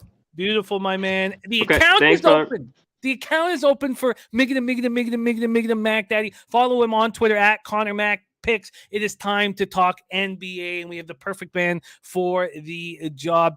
The smoothest capper in the business. We got such great capper. We got the freshest capper in Dutch. We got the smoothest capper in Derl. Please welcome live and direct from Los Angeles, California, just Darryl in the house. Darryl, what's happening, my man? Yo. What is good, Jay? What is good, man? I am happy to be back. What do I say? Any day on this side of the grass is a good day. It's a good day. And yeah, man, it's a good day today. It's a good day. Ball has been great. For what it's worth, man. Ball has been really, really good. I've liked the games.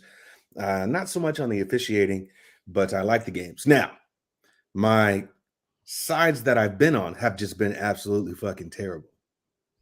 They've been absolutely terrible. But here we are. Shout out to you, Jay. Shout out to my man, Jose.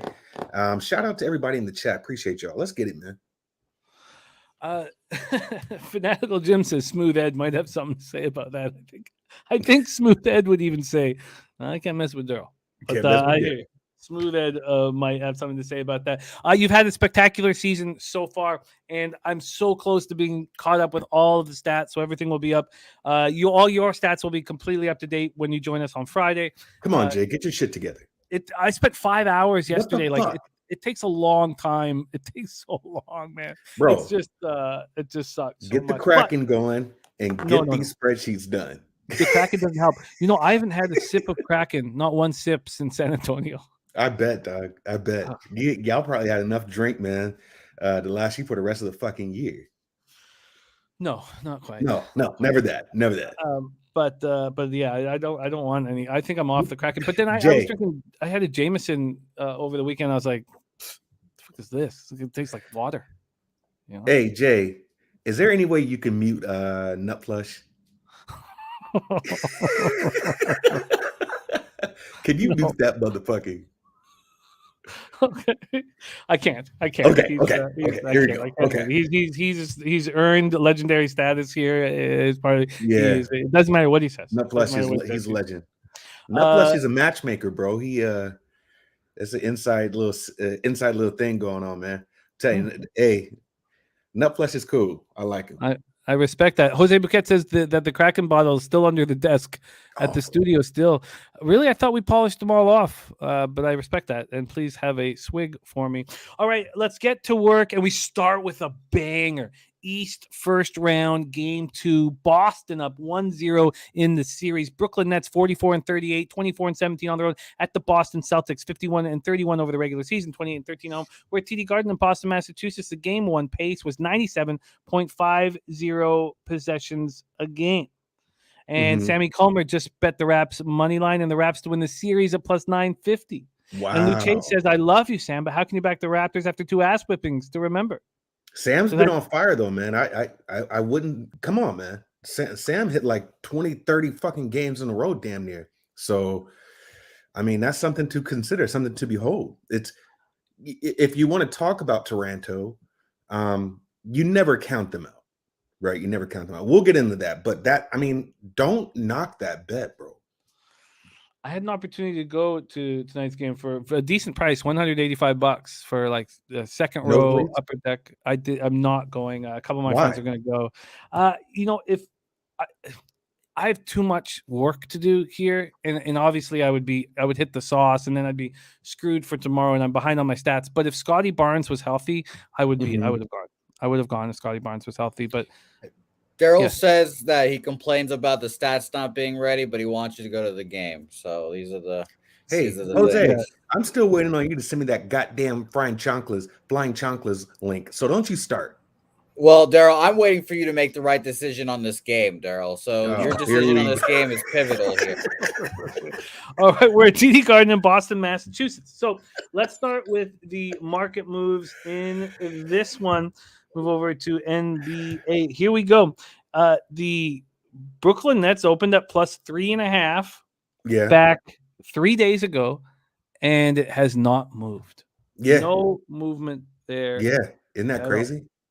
The total opened up at 228.5 and has dropped 2 points down to 226.5 or 226, excuse me. So it was at 228 this morning at 3 in the morning. So it initially went from 228 down to 227.5. And then it went back up to 228. And then since 10:49 this morning, the under is being hammered. I'm guessing. We'll check where the money is. But 227.5 at 10:49 a.m., 226.5 at 11:30 a.m., and at 11:53 a.m., 226 flat. When we go over to the cash in this one, we have, here we go, 30,780 tickets in, 76% of the tickets, 79% of cash on the Nets. From a total perspective, 41% of the tickets on the under, 93% of cash on that under. Ooh-wee. Boston seems buoyed by this 115-114 last-second victory. The winning layup at the buzzer was a thing of beauty. Team basketball at its finest. The Nets shot 53.8% from the field and couldn't win the basketball game. 14 offensive rebounds they allowed, 18 second chance points, outscored 56-32 in the paint. Kyrie went for 39, KD just 9 for 24 for 23 points and 6 turnovers. Ben Simmons expected back game 3, not game 2. Take it away, Derl. We all want to hear your breakdown of a beauty. Okay, so last week, remember, I was talking about, you just go back and watch the show from last week. This could be a Brooklyn series, right? I was like, don't be surprised if Brooklyn can win this series, maybe in 7. The first game was all I needed to see. What was just astounding to me is that Brooklyn was still able to have one player shoot 60%, bro, on the best defense in the NBA. Right? On the best defense in the NBA. As a matter of fact, one player on that team has essentially got player of the year, right? And Marcus Smart, or defensive player of the year, rather, and Marcus Smart.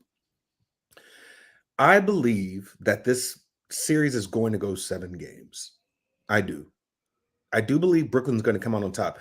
And what I'm seeing is a team that, even though they are good defensively, there still really isn't stopping Kyrie and Durantula.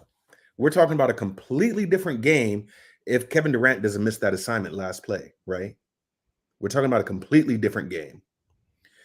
I like the Nets to win this series, but it's going to be a fight. Now, what you can slow down is offense. What you can slow down is offense. Boston themselves are a better defensive team than they are offensive, right? So what they have to do is match that offense that Brooklyn has. And when I say slow down offense, I just mean that team themselves. So Boston, I just saw something in the comments and it makes sense. Boston, there's a better chance of Boston not coming to play offensively than it is Brooklyn, right? What you know that you're not going to get out of Brooklyn is defense. But the game has moved to where offense has the advantage. And so when I see that, I believe that Brooklyn can come out and win this game. I really do. So one thing that I have noticed, and in all the games that Brooklyn and Boston has played, there's been all, for this season, there's been all but 2 that they didn't go over 60 points in the first half. So I already stepped on Brooklyn Nets over 57 points in the first half. I do believe that's a play because you're not going to see much things change at all. Not much has to change the offense when you're shooting over 50% as a team. And then when you got one player, he's shooting at 60%. I was saying earlier on my own show, hey, probably in order to win this game, you may want to slow it down and get other people involved, but that's just not how they're going to be able to play. That's just not how they're going to be able to play. So I do like Brooklyn team total first half over 57 points. I still believe this game goes over. So the line moving to the under is kind of weird. I still believe this game is like a 115, 117 game easily, because you're not going to see much change out of Brooklyn versus clamping down on some of their glue guys, getting to their assignments and getting things done. Boston has got to come out with that same tenacity and shoot at a high level. And I just honestly believe that Boston's not going to keep shooting at a high level like Brooklyn is. Brooklyn's going to always shoot at a high level because they have the shooters. So give me Brooklyn Nets first half over 57 points. I've already stepped on it. That's an official play for me. Great breakdown right now. So the Nets opened up at plus 125 to win the series. Right now they're at plus 180 to win the series. If you I would take it. If you take the Nets to win in 7 games, 4-3, it's plus 550. I see that. I saw that eye move like that when I said that. Plus 550. That's a big 7 price. games. Yeah. Does it? I wonder what that. See, man, it's almost like you got to have your finger on the button ready to press it after this game, right? So what I would do is I would see if Brooklyn can steal this game at home, because what is going to happen is if it's 1-1, Boston will steal a game at home. They will steal a game at home. So it is swap, right? So if Brooklyn can take this game 3, Boston will take, or Brooklyn can take this game 2, Boston will take game 4 at home. I believe that. So yeah, if Brooklyn take it in 7, that's not too bad, because I still believe Brooklyn's going to come out of this as well as Boston is playing. They're more likely to have a shitty offensive day and not match those points with Brooklyn versus Brooklyn just have a shitty day. We know they don't play defense. And it's not that they don't, they're spread too thin to where they can't really play defense.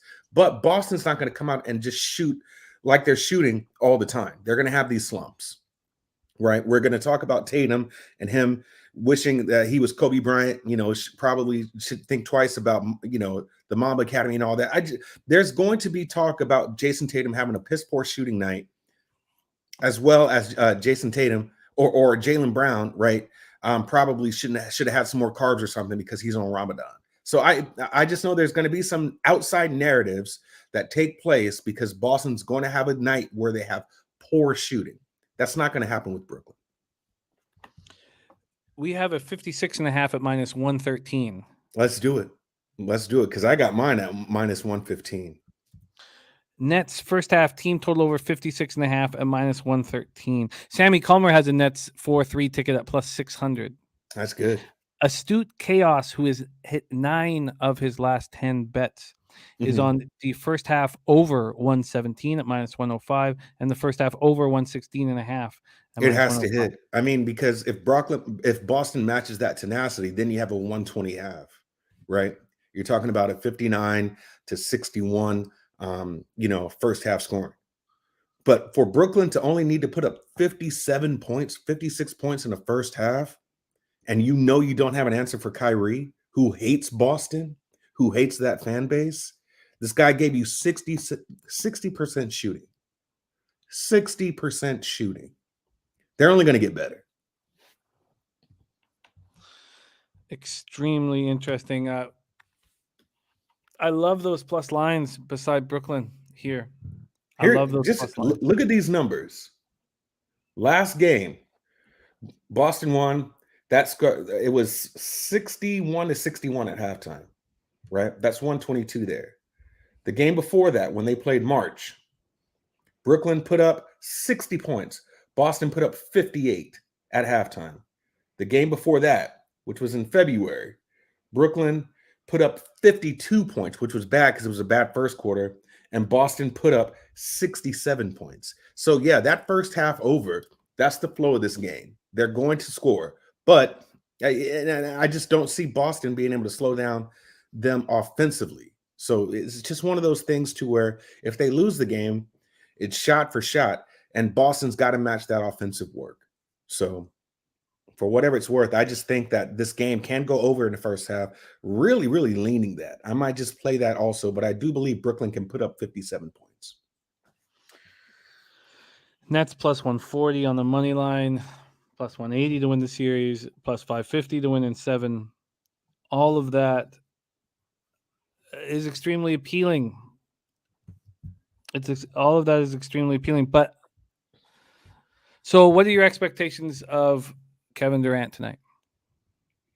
He's like a machine. Whatever Kevin does,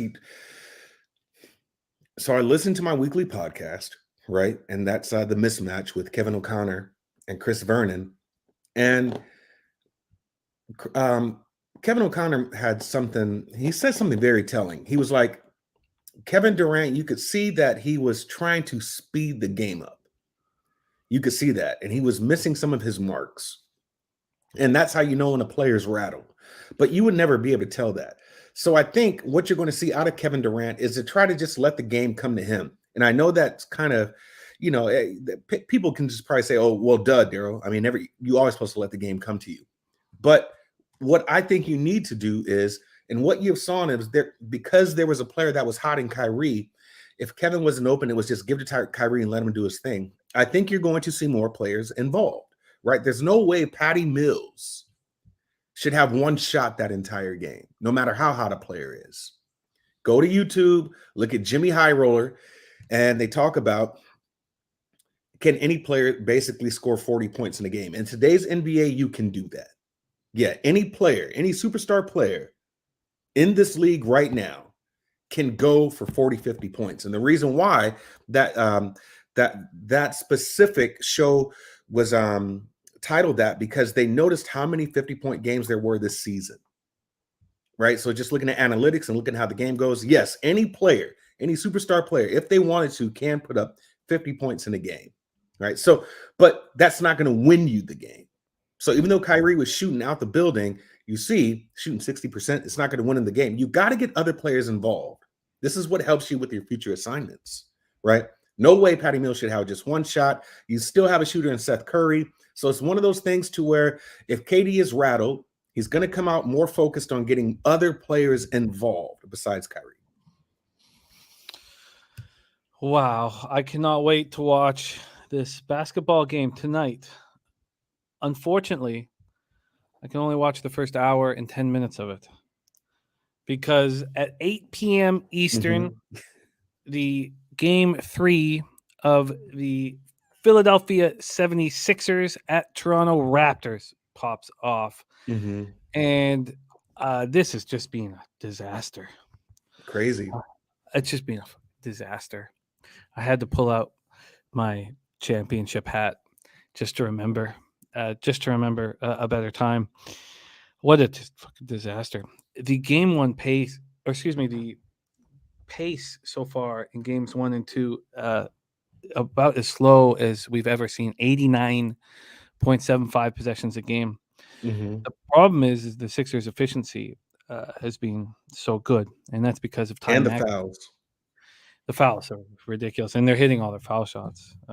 Bede goes for 31 and 11 in that 112-97 game 2 victory, but Ty Maxey, oh god, what a to see a 21st pick in the draft dominate like this. I mean, it's what Masai has been doing for the Raptors, finding these studs out of Kentucky. Ty Maxey. So he's averaging. Listen to these numbers. I mean, it's just uncanny. 39.5 minutes a game, and he has 1 turnover in the 2 games. 1 turnover. He's 22 of 32 from the field, so he's hitting 68.8%. 8 of 14 from 3, so he's hitting 57.1% there. 9 for 9 from the stripe. 30.5 points, 6.5 rebounds, 6 assists, and 1 turnover in 79 minutes of basketball. He's getting the bag, man. He's playing for a bag. He's going to get paid. He'll get paid. Jalen Brunson will get paid, and Jordan Poole will get paid. Yeah. Yes. Wine Time is on the Raptors money line. Rant says full game lean 76ers. I says early maybe the Raps. Kobe says Raptors win, and then he starts laughing, saying first half only. Thank you. Kobe. That was great fun. That roller coaster ride of 6 words was very enjoyable.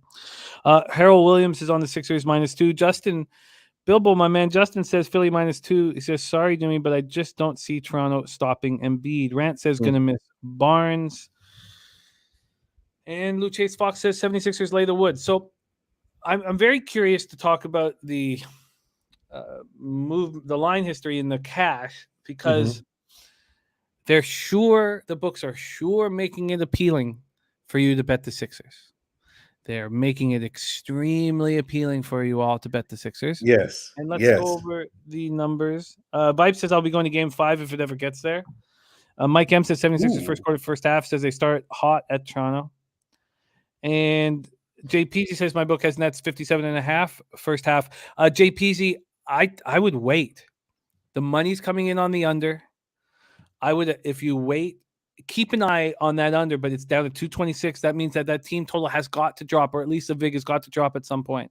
So if you love the analysis on that Nets first half, just be as patient as you can possibly be. And I know it's tricky to do, but be very, very patient here. Okay, so Scotty Barnes sprained ankle. Gary Trent was a shadow of his former self, sick, and Thad Young is a man out there, and he's trying to battle through this. Barnes is doubtful right now for game 3. Trent is questionable, but we expect him to be there, and Thad is a full go. And Fred VanVleet started off with 15 points and 2 assists in the first quarter, and then got 5 points, 5 assists the rest of the way.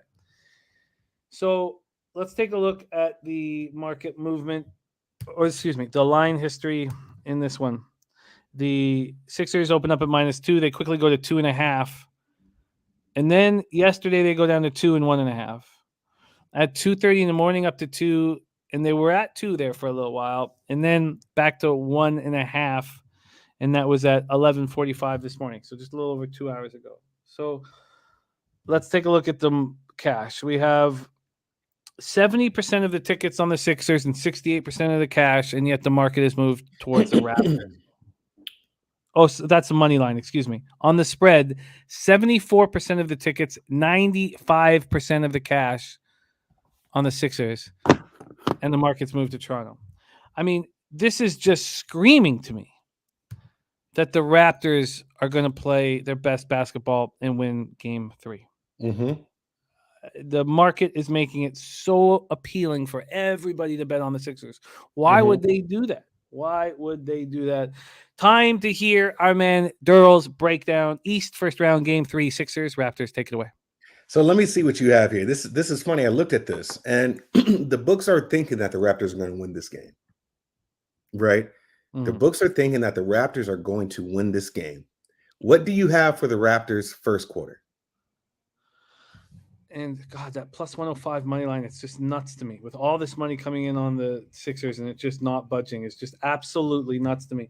Let's get you the first quarter. In that place, that barn's just going to be exploding tonight. So let's go. And the tickets aren't that expensive. I don't know if it's pandemic or the sadness over the first two games, but the ticket, it's not going to be like a bunch of suits there. It's going to be basketball fans losing their minds. What do you have for the Raptors first quarter? The Raptors, let me get this here. Raptors first quarter here at Pinnacle, which usually gives us the best opportunities, is minus 118 for the Raptors money line. What do you have for Raptors first half? And it's minus a half at minus 107. Wow. So you have.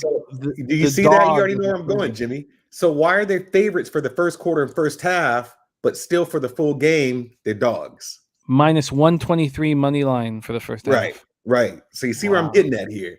So the books, even though they're dogs for the full game, they're capping this for the Raptors to be winning the first quarter and the first half. Right? So even with that, anybody, this just goes to your point to where the books are just screaming for you to take Philly here. You look at their season average, Toronto is actually a better first quarter and first half team points-wise than Philly, right? You look at their first quarter ATS, the Raptors are better at home than the Philly is away, right? And they're better overall for the season. I already stepped on Toronto minus a half just to get the vig lower, minus 110 first quarter. I do believe this is a game where Toronto can come out on fire. I know they're kind of short with their people, but Philly's missing Matisse Thybulle, probably one of their better perimeter defenders, right? So this is one of these games, if you ask me, you see what the books are doing. They made Toronto the favorites first quarter and first half. They're going to make you pay for that, right? But then they're saying, hey, full game, we'll make them the dogs. Give me Toronto first quarter minus the half a point for at minus 110. I like Toronto to come out on fire. They beat Philly first quarter last game. Now, their whole body of work, not so much, right? But this is one of these games to where I believe, hey, this is one of these things where they can get up here. That's why you're seeing such a move. Even though the majority of the side is still on Philly, you saw that game. It's down to plus 1.5 in some books, right? So it's not even getting the +2 for a full game for Toronto. So I do like Toronto first quarter. I would take a money line. They should win this. I got it at minus a half just to get that vig down. I like Toronto first quarter here. I'm jumping on it. It makes a ton of sense to me, and I will be doing the same thing as Viper. I've been waiting to see if I can get a better price on the money line, and I expect to. So I may not bet this till 15 minutes before the game, but I think first quarter and full game is worth betting here. I also interested what the like the race to 10 and all those would be here. Race to 20 is slightly with the Raptors at minus 120. Wonder if that's the way to hammer this. I love the breakdown, Darryl. I was very, very interesting and I like it very much. Do we have any update on whether? God, it just sucks so much that Scotty's not there. It does. It's hard to play. And I'm telling you right now, man, this game to me actually was, I don't give a fucking shit about this game. Really. I didn't want to have any action on this series because you don't have your main players playing. Right? Now, Gary Trent, he had a non-COVID illness. So if he comes back, that's probably why there's line movement favoring the Raptors. And he's in. He's in. So there goes the movement there. You take your perimeter defender out in Matisse Thybulle because he's not vaccinated, so he can't play, right? So now you lose a defender. So much for a score, but you lose that defense in Matisse Thybulle. He's coming off the bench anyways, but that hurts your depth for Philly, right? This is just one of these to where I got to trust my gut on this one because honestly, what Philly has done to Toronto in the last two games is, man,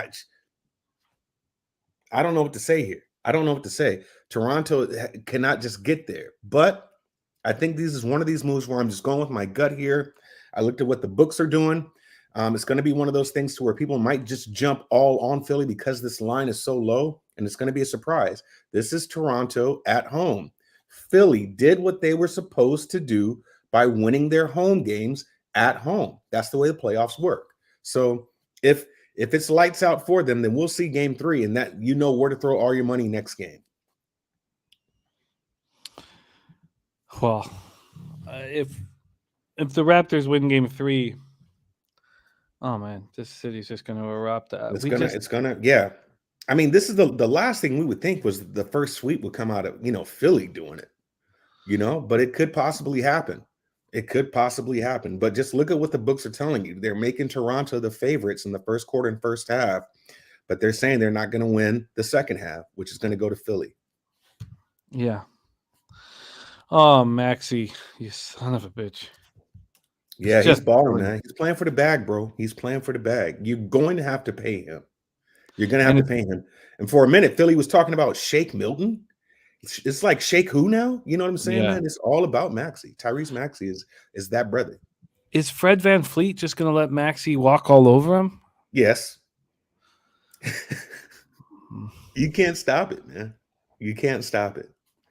You can slow it down, but you can't stop it when these guys get in the zone. So Mike M saying Philly 4-0 first quarter versus Toronto. It's a matchup. That was regular season. I do agree with that. Yeah, they blow them out. That this is regular season, and this is why that's what kind of gave me a little cause for pause there. So you're right, Mike. You're right about them being in the first quarter. Right, they're 4-0, but this is playoffs, and things. The regular season is different from the playoffs, which is different from the finals. There's different actions ran. There's the game is just completely different. It's completely different. They were 4-0 in the regular season, but you see what Toronto did in the first quarter last game. Still lost the game, but Toronto had the upper hand in the last game by winning that first quarter. Right? The books are thinking that too. So, I tell you what, it is fun. Any sports fan has to kind of get some joy out of watching a player like Maxey play his best basketball of his life and just be completely in rhythm and not doing too much. And and it's nice to see a 21st pick in the draft step up like this. So, Embiid tries to bully us. Siakam, I love Siakam putting his shoulder in Embiid's chest. Just saying, look, you're bigger than us, but we're not going to be pushed around like little bitches. So I'm, the Raptors have lost badly in 2 games, and but Nick Nurse is a hell of a coach. And the funny thing about Maxey, Jay, is the fact that he's you can look at a player development, and it just depends on what teams they go to. I mean, he's not under the best coach in Doc, but you might know how to develop players. But just imagine if this guy was under like a Kerr or under like a Nick Nurse or something like that. I mean, just see where he would go. He would probably be better than what he's playing now if he was under a better coaching and a better system, a better team system, better development system. So yeah, it just says a lot for how good this kid is. He's going to go places. Well, I'm going to move on the Raptors money line. I'd prefer to get better than plus 105. And I think the first quarter makes a lot of sense. Although I don't want it to get in the way. Like if they were to not cover that first quarter, I would just be so angry that it got in the way of what I think is a profitable situation backing the Raptors in game 3. Thank God Thibault's not going to be there. I think that helps a lot. What do you think of this total? This total opened up at 214.5 2 days ago on Monday after the game at 10:09 p.m. And then yesterday it shot up to 216.5. And we have 52% of tickets, 60% of cash on the over. Without Thibault there and with a better performance from the Raptors, what do you think of that total? Do you have a lean? Is there something you're interested in? No, because I really can't gauge how totals work. I think you have to take a micro approach with them, right? So it's just a bunch of what ifs, right? Maybe the total goes up because now you'll have a little better perimeter play out of Toronto and that Thibault's out there, right? Maybe they're seeing the work that Tyrese Maxey's doing and it's not a one-off now and that you've got some extra scoring, right? So it's a ton of reasons why this total can go up. I kind of tend to agree with the total going up here, right? But it's just something that I can't gauge or would play. I would take the under just because the pace has been so ridiculously slow. But then with Thibault out there, because we've seen the Philadelphia's efficiency, will the Raptors' efficiency improve? Luchace Fox says total spot on, stay away. Yeah, I can't gauge it. I can't gauge it. I mean, these games, just looking at them, they've gotten as low as 88 to 93, right? Mm-hmm. And have gotten as high as 131 to 111. So, I mean, these games are all over the place. I wouldn't be able to gauge it at all. Somebody who knows totals better than I do would probably have a good, guess on why the total's like this and why it's going up, especially because we've seen now like a lot of these totals go under, right? A lot of these games have gone under. So I don't know how to gauge it. Well, let's move on to the final game on the board. We have looks from Derl on both the first two games. Let's see if there's action here. 9:30 p.m. Eastern, first round game 2, Milwaukee at home, Pfizer Forum in Milwaukee, Wisconsin, leading the series 1-0. Bulls are 46-36 this year in the regular season, 19-22 on the road. Bucks 51-31, 27-14 at home. And the pace, 11 possessions faster than the Sixers game, and yet the final score was 90, or the Sixers series, and the score was 93-86. We have Ron Crawford. We will have to line shop for you. Spreadsheet plays of the day, first quarter, first half. Ooh, he's going trifecta. Game, and that's the first time I've ever seen him do that. Wow. Ron Crawford, spreadsheet plays of the day, first quarter, first half, full game, Milwaukee.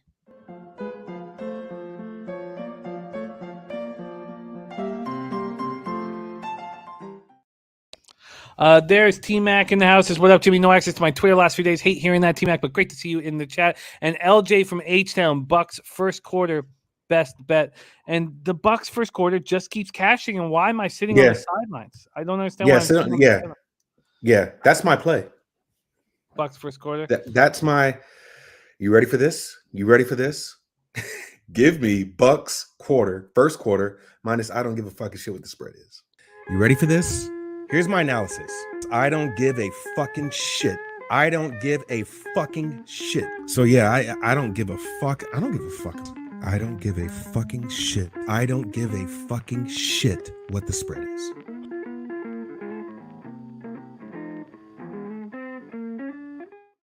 Yeah. That is my play for you. And the reason why, just everybody, Jimmy, look at the numbers. Chat, look at the numbers of what Milwaukee does specifically to Chicago in the first quarter. I got it at Milwaukee -4, so I was even a little late.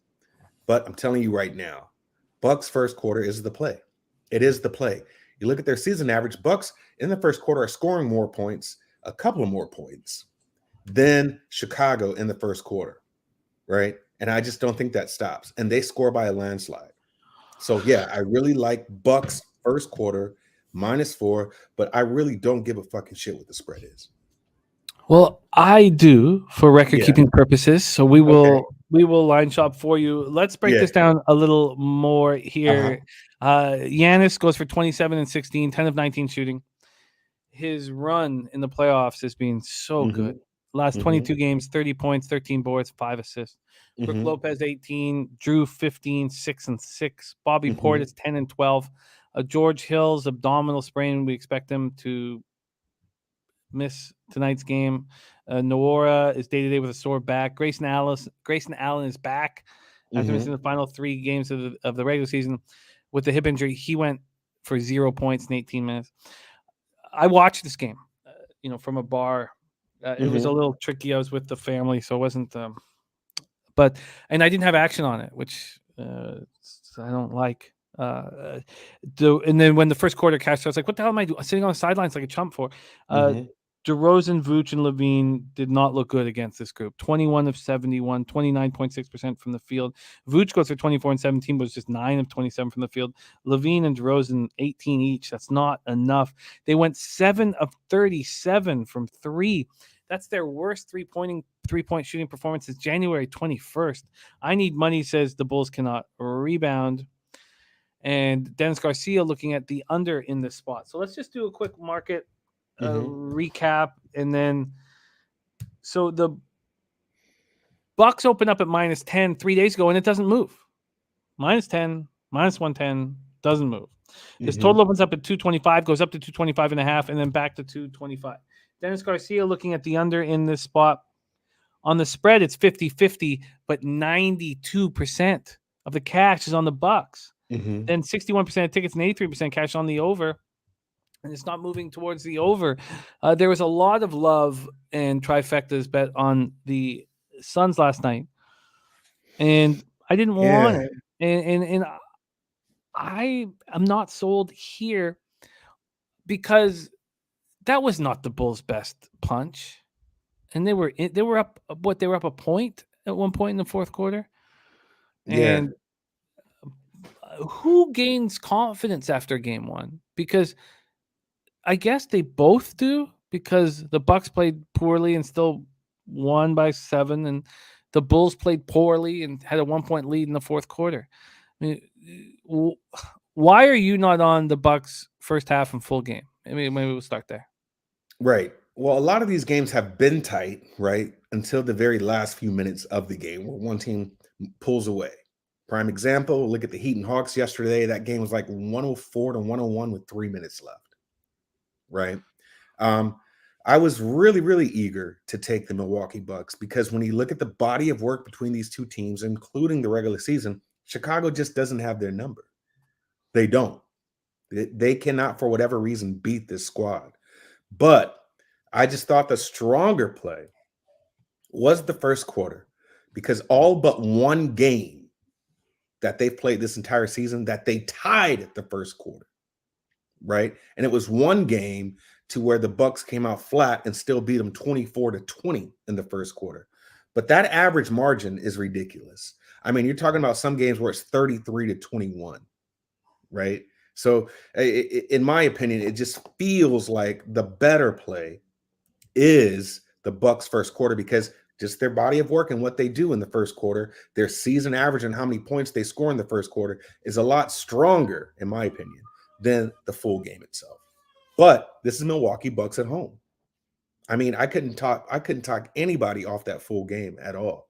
I do believe it will be a blowout, but it's the playoffs. These guys are playing with a little bit more pride here, and Chicago just can't lay down flat like that. But I just don't think it's one of these things to where you kind of got to get a rhythm going and maybe make your adjustments. But Milwaukee's just very strong in the first quarter. Very, very strong in the first quarter. This is when they're the strongest as far as energy levels. This is when they don't come out flat like Chicago does. And I think a lot of people are sleeping on them to a certain degree, right? So to me, I just thought that the stronger play for this game would be where Milwaukee thrives against Chicago. And looking at that body of work and what they do, I mean, you're talking about for Milwaukee to lose this play, I mean, they would have to come out flat and not make any shots, and Bulls have to make all of them. And we've seen worse shooting by the Bucks. If you look at their shooting percentages in their body of work that they've played for this year, where they have still won the first quarter, right, versus how they're playing now. And this is including when they play away, because we know the Bucks, and we've said that the Bucks are a different team when they're away. Sometimes they lay down, but for whatever reason, they just have the Bulls number. They do. So I do like Milwaukee Bucks first quarter. It makes a ton of sense. Be well, Sammy, my guy. It makes a ton of sense. JPZ can find that first quarter at 3.5. I can't, because even at Pinnacle, it's still slightly juiced. Yeah, do you know which one it is, Jay? I'd love to know, just because I'd like to give it to Derl. It's moved to 9.5, interestingly enough, at Circa. Wow, I didn't know that. So maybe that's why the first quarter it has moved to 3.5 at Circa. Wow. Okay, here we go. Circa -3.5 at -109. I wonder if JPZ's bet that he lost with the first quarter was the game that they had tied 25-25, because then, that second quarter, Milwaukee put up almost 40 points. You know, so that could be the game that JP's talking about. I was looking at that, but that's the only game, man. That's the only game where, it was tied and they didn't beat the spread there. But the second quarter, they come on, just smack the shit out of them. It's all good, JPZ. I got it now, my man. Don't worry for a second. So there we have it. It isn't just tens across the board. It has moved to 9.5 at some offshores, and that first quarter is now -3.5 at -109 and -3.5 at -105 at BetMGM. Wow. That's kind of scary. That's kind of scary. It is, and for me, I would love to coach the Bulls in just this situation because, and I apologize about my son in the background, just waking up from a nap looking for titty. You know how it is. I know how it is. I would think that the Bulls played so badly, couldn't hit a shot, couldn't do nothing, and we're right in that basketball game. And that would be an easy selling point to the group here. And to take the Bulls. I don't think I can do that. I don't trust this Bulls. We've watched them lose against good teams all year long. I mean, why would it? But it would be possibly enough to keep me off of the Bucks here. Yeah, but where's that fight? It's definitely not in the first quarter. You see these Bulls kind of grind that second and third quarter, and then again they'll come in the fourth quarter, and you think they're close, and then they just fall apart. So that's another reason why I thought the safest play would have been the Bucks first quarter, because what happens is the Bulls get smacked in the mouth, right? And then they got to come and readjust and recalibrate and get their game going. And so it's kind of like the Clippers, right? Where you see the Clippers have to play this, they have to get gritty and just get in this dogfight with these teams and come back and make it close, and sometimes occasionally win these games that they're supposed to lose. So the Bulls is in that same category. Are they going to come out on fire to where the Bucks are flat at home? No, not at all. So I do like the Bucks here first quarter. I think that's the strongest play. But you're right. It takes time for DeRozan to get into a rhythm, right? He's not an outside shooter. He shoots right outside the paint, right? He is an amazing 2-point scorer. Well, he still got Giannis there. You still got Brook Lopez there, So it's just one of those things to where if you like the Bulls, maybe take them full game. But I just don't think that they're going to come out on fire. Maybe keep it close, but 4 points is enough for me to play the Bucks because I think they can blow them out in the first quarter. Well, I can't wait to watch it. Hopefully, I'm in good spirits after a victory from the Raptors. Derl has made moves on each and every game here on Wednesday, 4/20. He is on the Nets first half team total over 56.5 at -113. He's on the Raps first quarter and first half.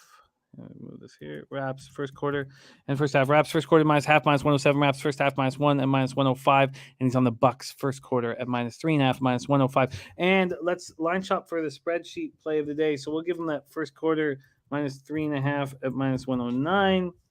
Let's see if we can beat that first half. The first half here is -5.5, -114. Let's see what Pinnacle is hanging for the first half. They're hanging 6, and if I wanted to buy the 5.5, it'd be -118.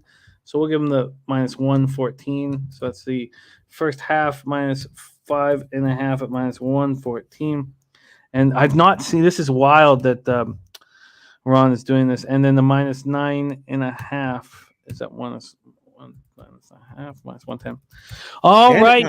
If I'm right, that's the second highest total for today, right? Yeah, I mean, Boston's at 226. That came down, but you can see that total hasn't moved either. This is one of these games to where it could go over.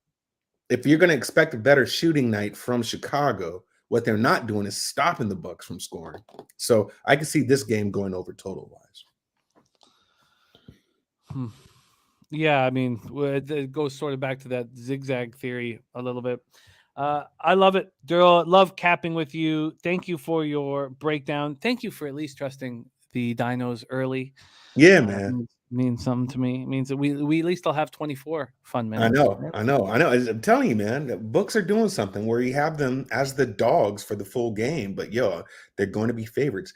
That is very, very sharp of the books to do what they're doing. So I think they're going to probably get some money from the public, right? But we'll see. I love it, my man. Follow our guy Derl on Twitter at It's Derl, and you will catch him here again on Friday. We have him twice a week here, and also NBA Pub Hub. You will see him on NBA Pub Hub as well. Rand says Bulls have no point guard. Caruso can't shoot. Horrible matchup. It is a. It is a problem. This is probably Caruso's worst matchup. You're right, of any team in the league. Great stuff, Darryl. Thank you for rolling with us. Enjoy your 420, and we look forward to having you back on Friday. My guy, any last words for the Great Capper Sporting Show? Appreciate everybody in the chat. Jay, as always, appreciate you, brother. I will see you in 48 hours. I love it. I love it. There he is, Darryl Rice in the house. All right, let's review action. Clint, star of the Die Hard MMA podcast, gave us Victor Pesta in PFL tonight. I'm going to pop this here in the chat for you guys.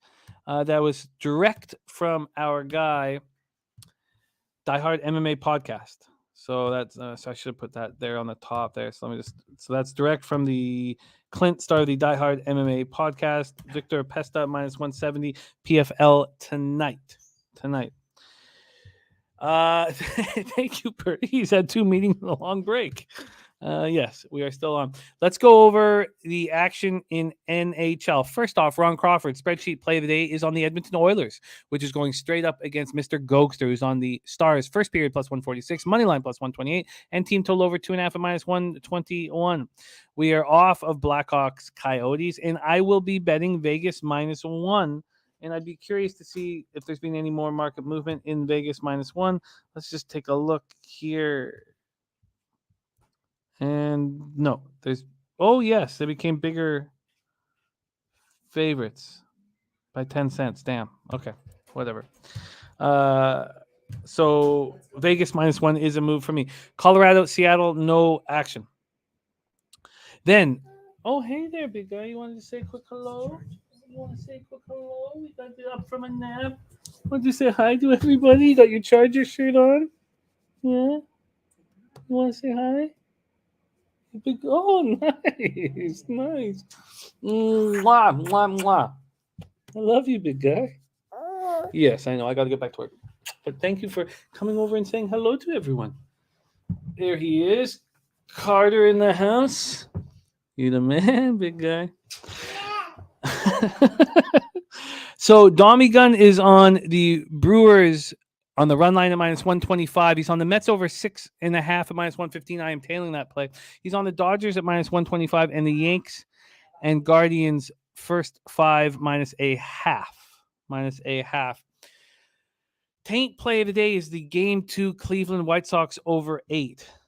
Cleveland White Sox over 8 is the taint. In game 1, I'm on the Cleveland first 5 minus a half. So is Dommy Gunn Ricci. And the Say play of the day is the first 5 team total over 4. Oh, yeah, Dev. Carter's walking. He started walking at 13 months, just a little over a year. And he's walking quick, man. He falls a lot, but he moves quick, man.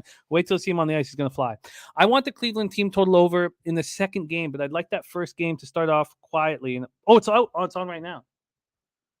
Oh, thank God I already bet that. I would have lost my mind. Because 4 of the bets I've made already, the rest will be added.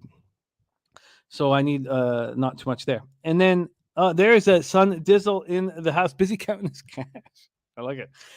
C-Mac gets his card started with the Dodgers minus 1.5 at plus 153. Phillies, Rockies, no action for us, but C-Mac's on the under 8.5 in Reds, Padres. I'm going to move on the under in Orioles, A's, and the over 8.5 in Angels, Astros. The under 7.5 in Yankees, Tigers. First 5 under 4 for me in Cardinals, Marlins. First 5 under 4 in Arizona, Washington. Oh, geez. This is too much. This is too much action. I'm on the over 6.5 in Giants, Mets. Oh, God. I'm nervous. C-Mac is on the over 9 at minus 105 in Jays, Red Sox. Say play of the day, number 2 is the Red Sox team total over 4 at minus 115. I'm moving on the Rays. Be on the Rays money line. And the Royals team total over. I'm already on the Royals full game at plus 110. C-Mac is on the Royals first 5 at plus 115. And I have double dipped. Oh, that's too much action. Oh, God, I need a night tonight. Okay, that's more action than I was hoping for. But I did stick to a certain if I lose today, I don't know how I can show up tomorrow. I just baseball's just gonna start keeping me up at night, and I'm gonna go into insomnia, and then it's just everything will fall apart in my life if I struggle in baseball right now, and I've started struggling. This is a great endorsement for sports gambling.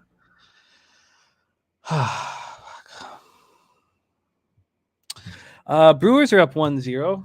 I didn't move on them first 5. I'm nervous. I'm extremely nervous. Okay, and we've already gone over Derl's action. God. Okay. Keep your shit together. Thank you guys so much for all. Oh, and I will be moving on the Raptors. I guess I move on them first quarter because the Barnes is going to be rocking, but I just don't want that to get in the way of my money line bet full game. And I expect to get better than plus 105 that's available right now. Real Deal Prime says that today's our day. I need that.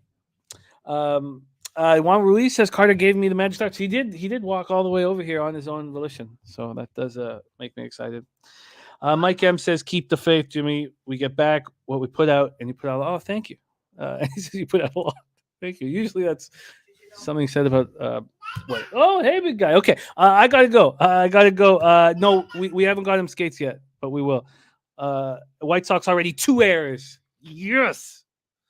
Thank you, Dad Fan. Thank you, all of you guys. Dad Fan, Justin Bilbo, Birdie. He's gonna fly, Birdie. I know he's just gonna fly on the ice. The way he moves around so quickly. He's just going to fly on the ice. He's going to be the fastest. North Ender, Mike M., Danny Lopez, Jared TG, Juan Ruiz, Dan Kelly, Piker. By the way, you know where to send him if you want Carter to learn Spanish. All it takes is 2 weeks. 2 weeks? 2 weeks. All it takes. My mom, teach him right. Okay. Sun Dizzle in the house. THC is Rizza, Dennis Garcia, Juan Ruiz, Sharon Pulliam, all of you guys. Lit Picks in the house. Viper NB, Leonard Porsche Jr. Rants. Thank you guys so much for your support. Lee Federchek, happy 420 to all of you. On behalf, and thank you to my producer, Jose Bouquet. Big show for Jose today with Ian Cameron on it. And I will be making my first appearance on Say Hey Plays on Monday. This Monday coming up will be my first appearance on Say Hey Plays. On behalf of all of us here at Pub Sports Radio, Jeff Slaughter and all of us, we thank you so much for supporting us at Pub Sports Radio. But most importantly, let's get that cash and even more importantly, I need to have a date today. Okay. I'll be over there in a second. Okay. Thank you guys so much for your support. Let's get that fucking paper. Leche. Hey, Los Bookmakers.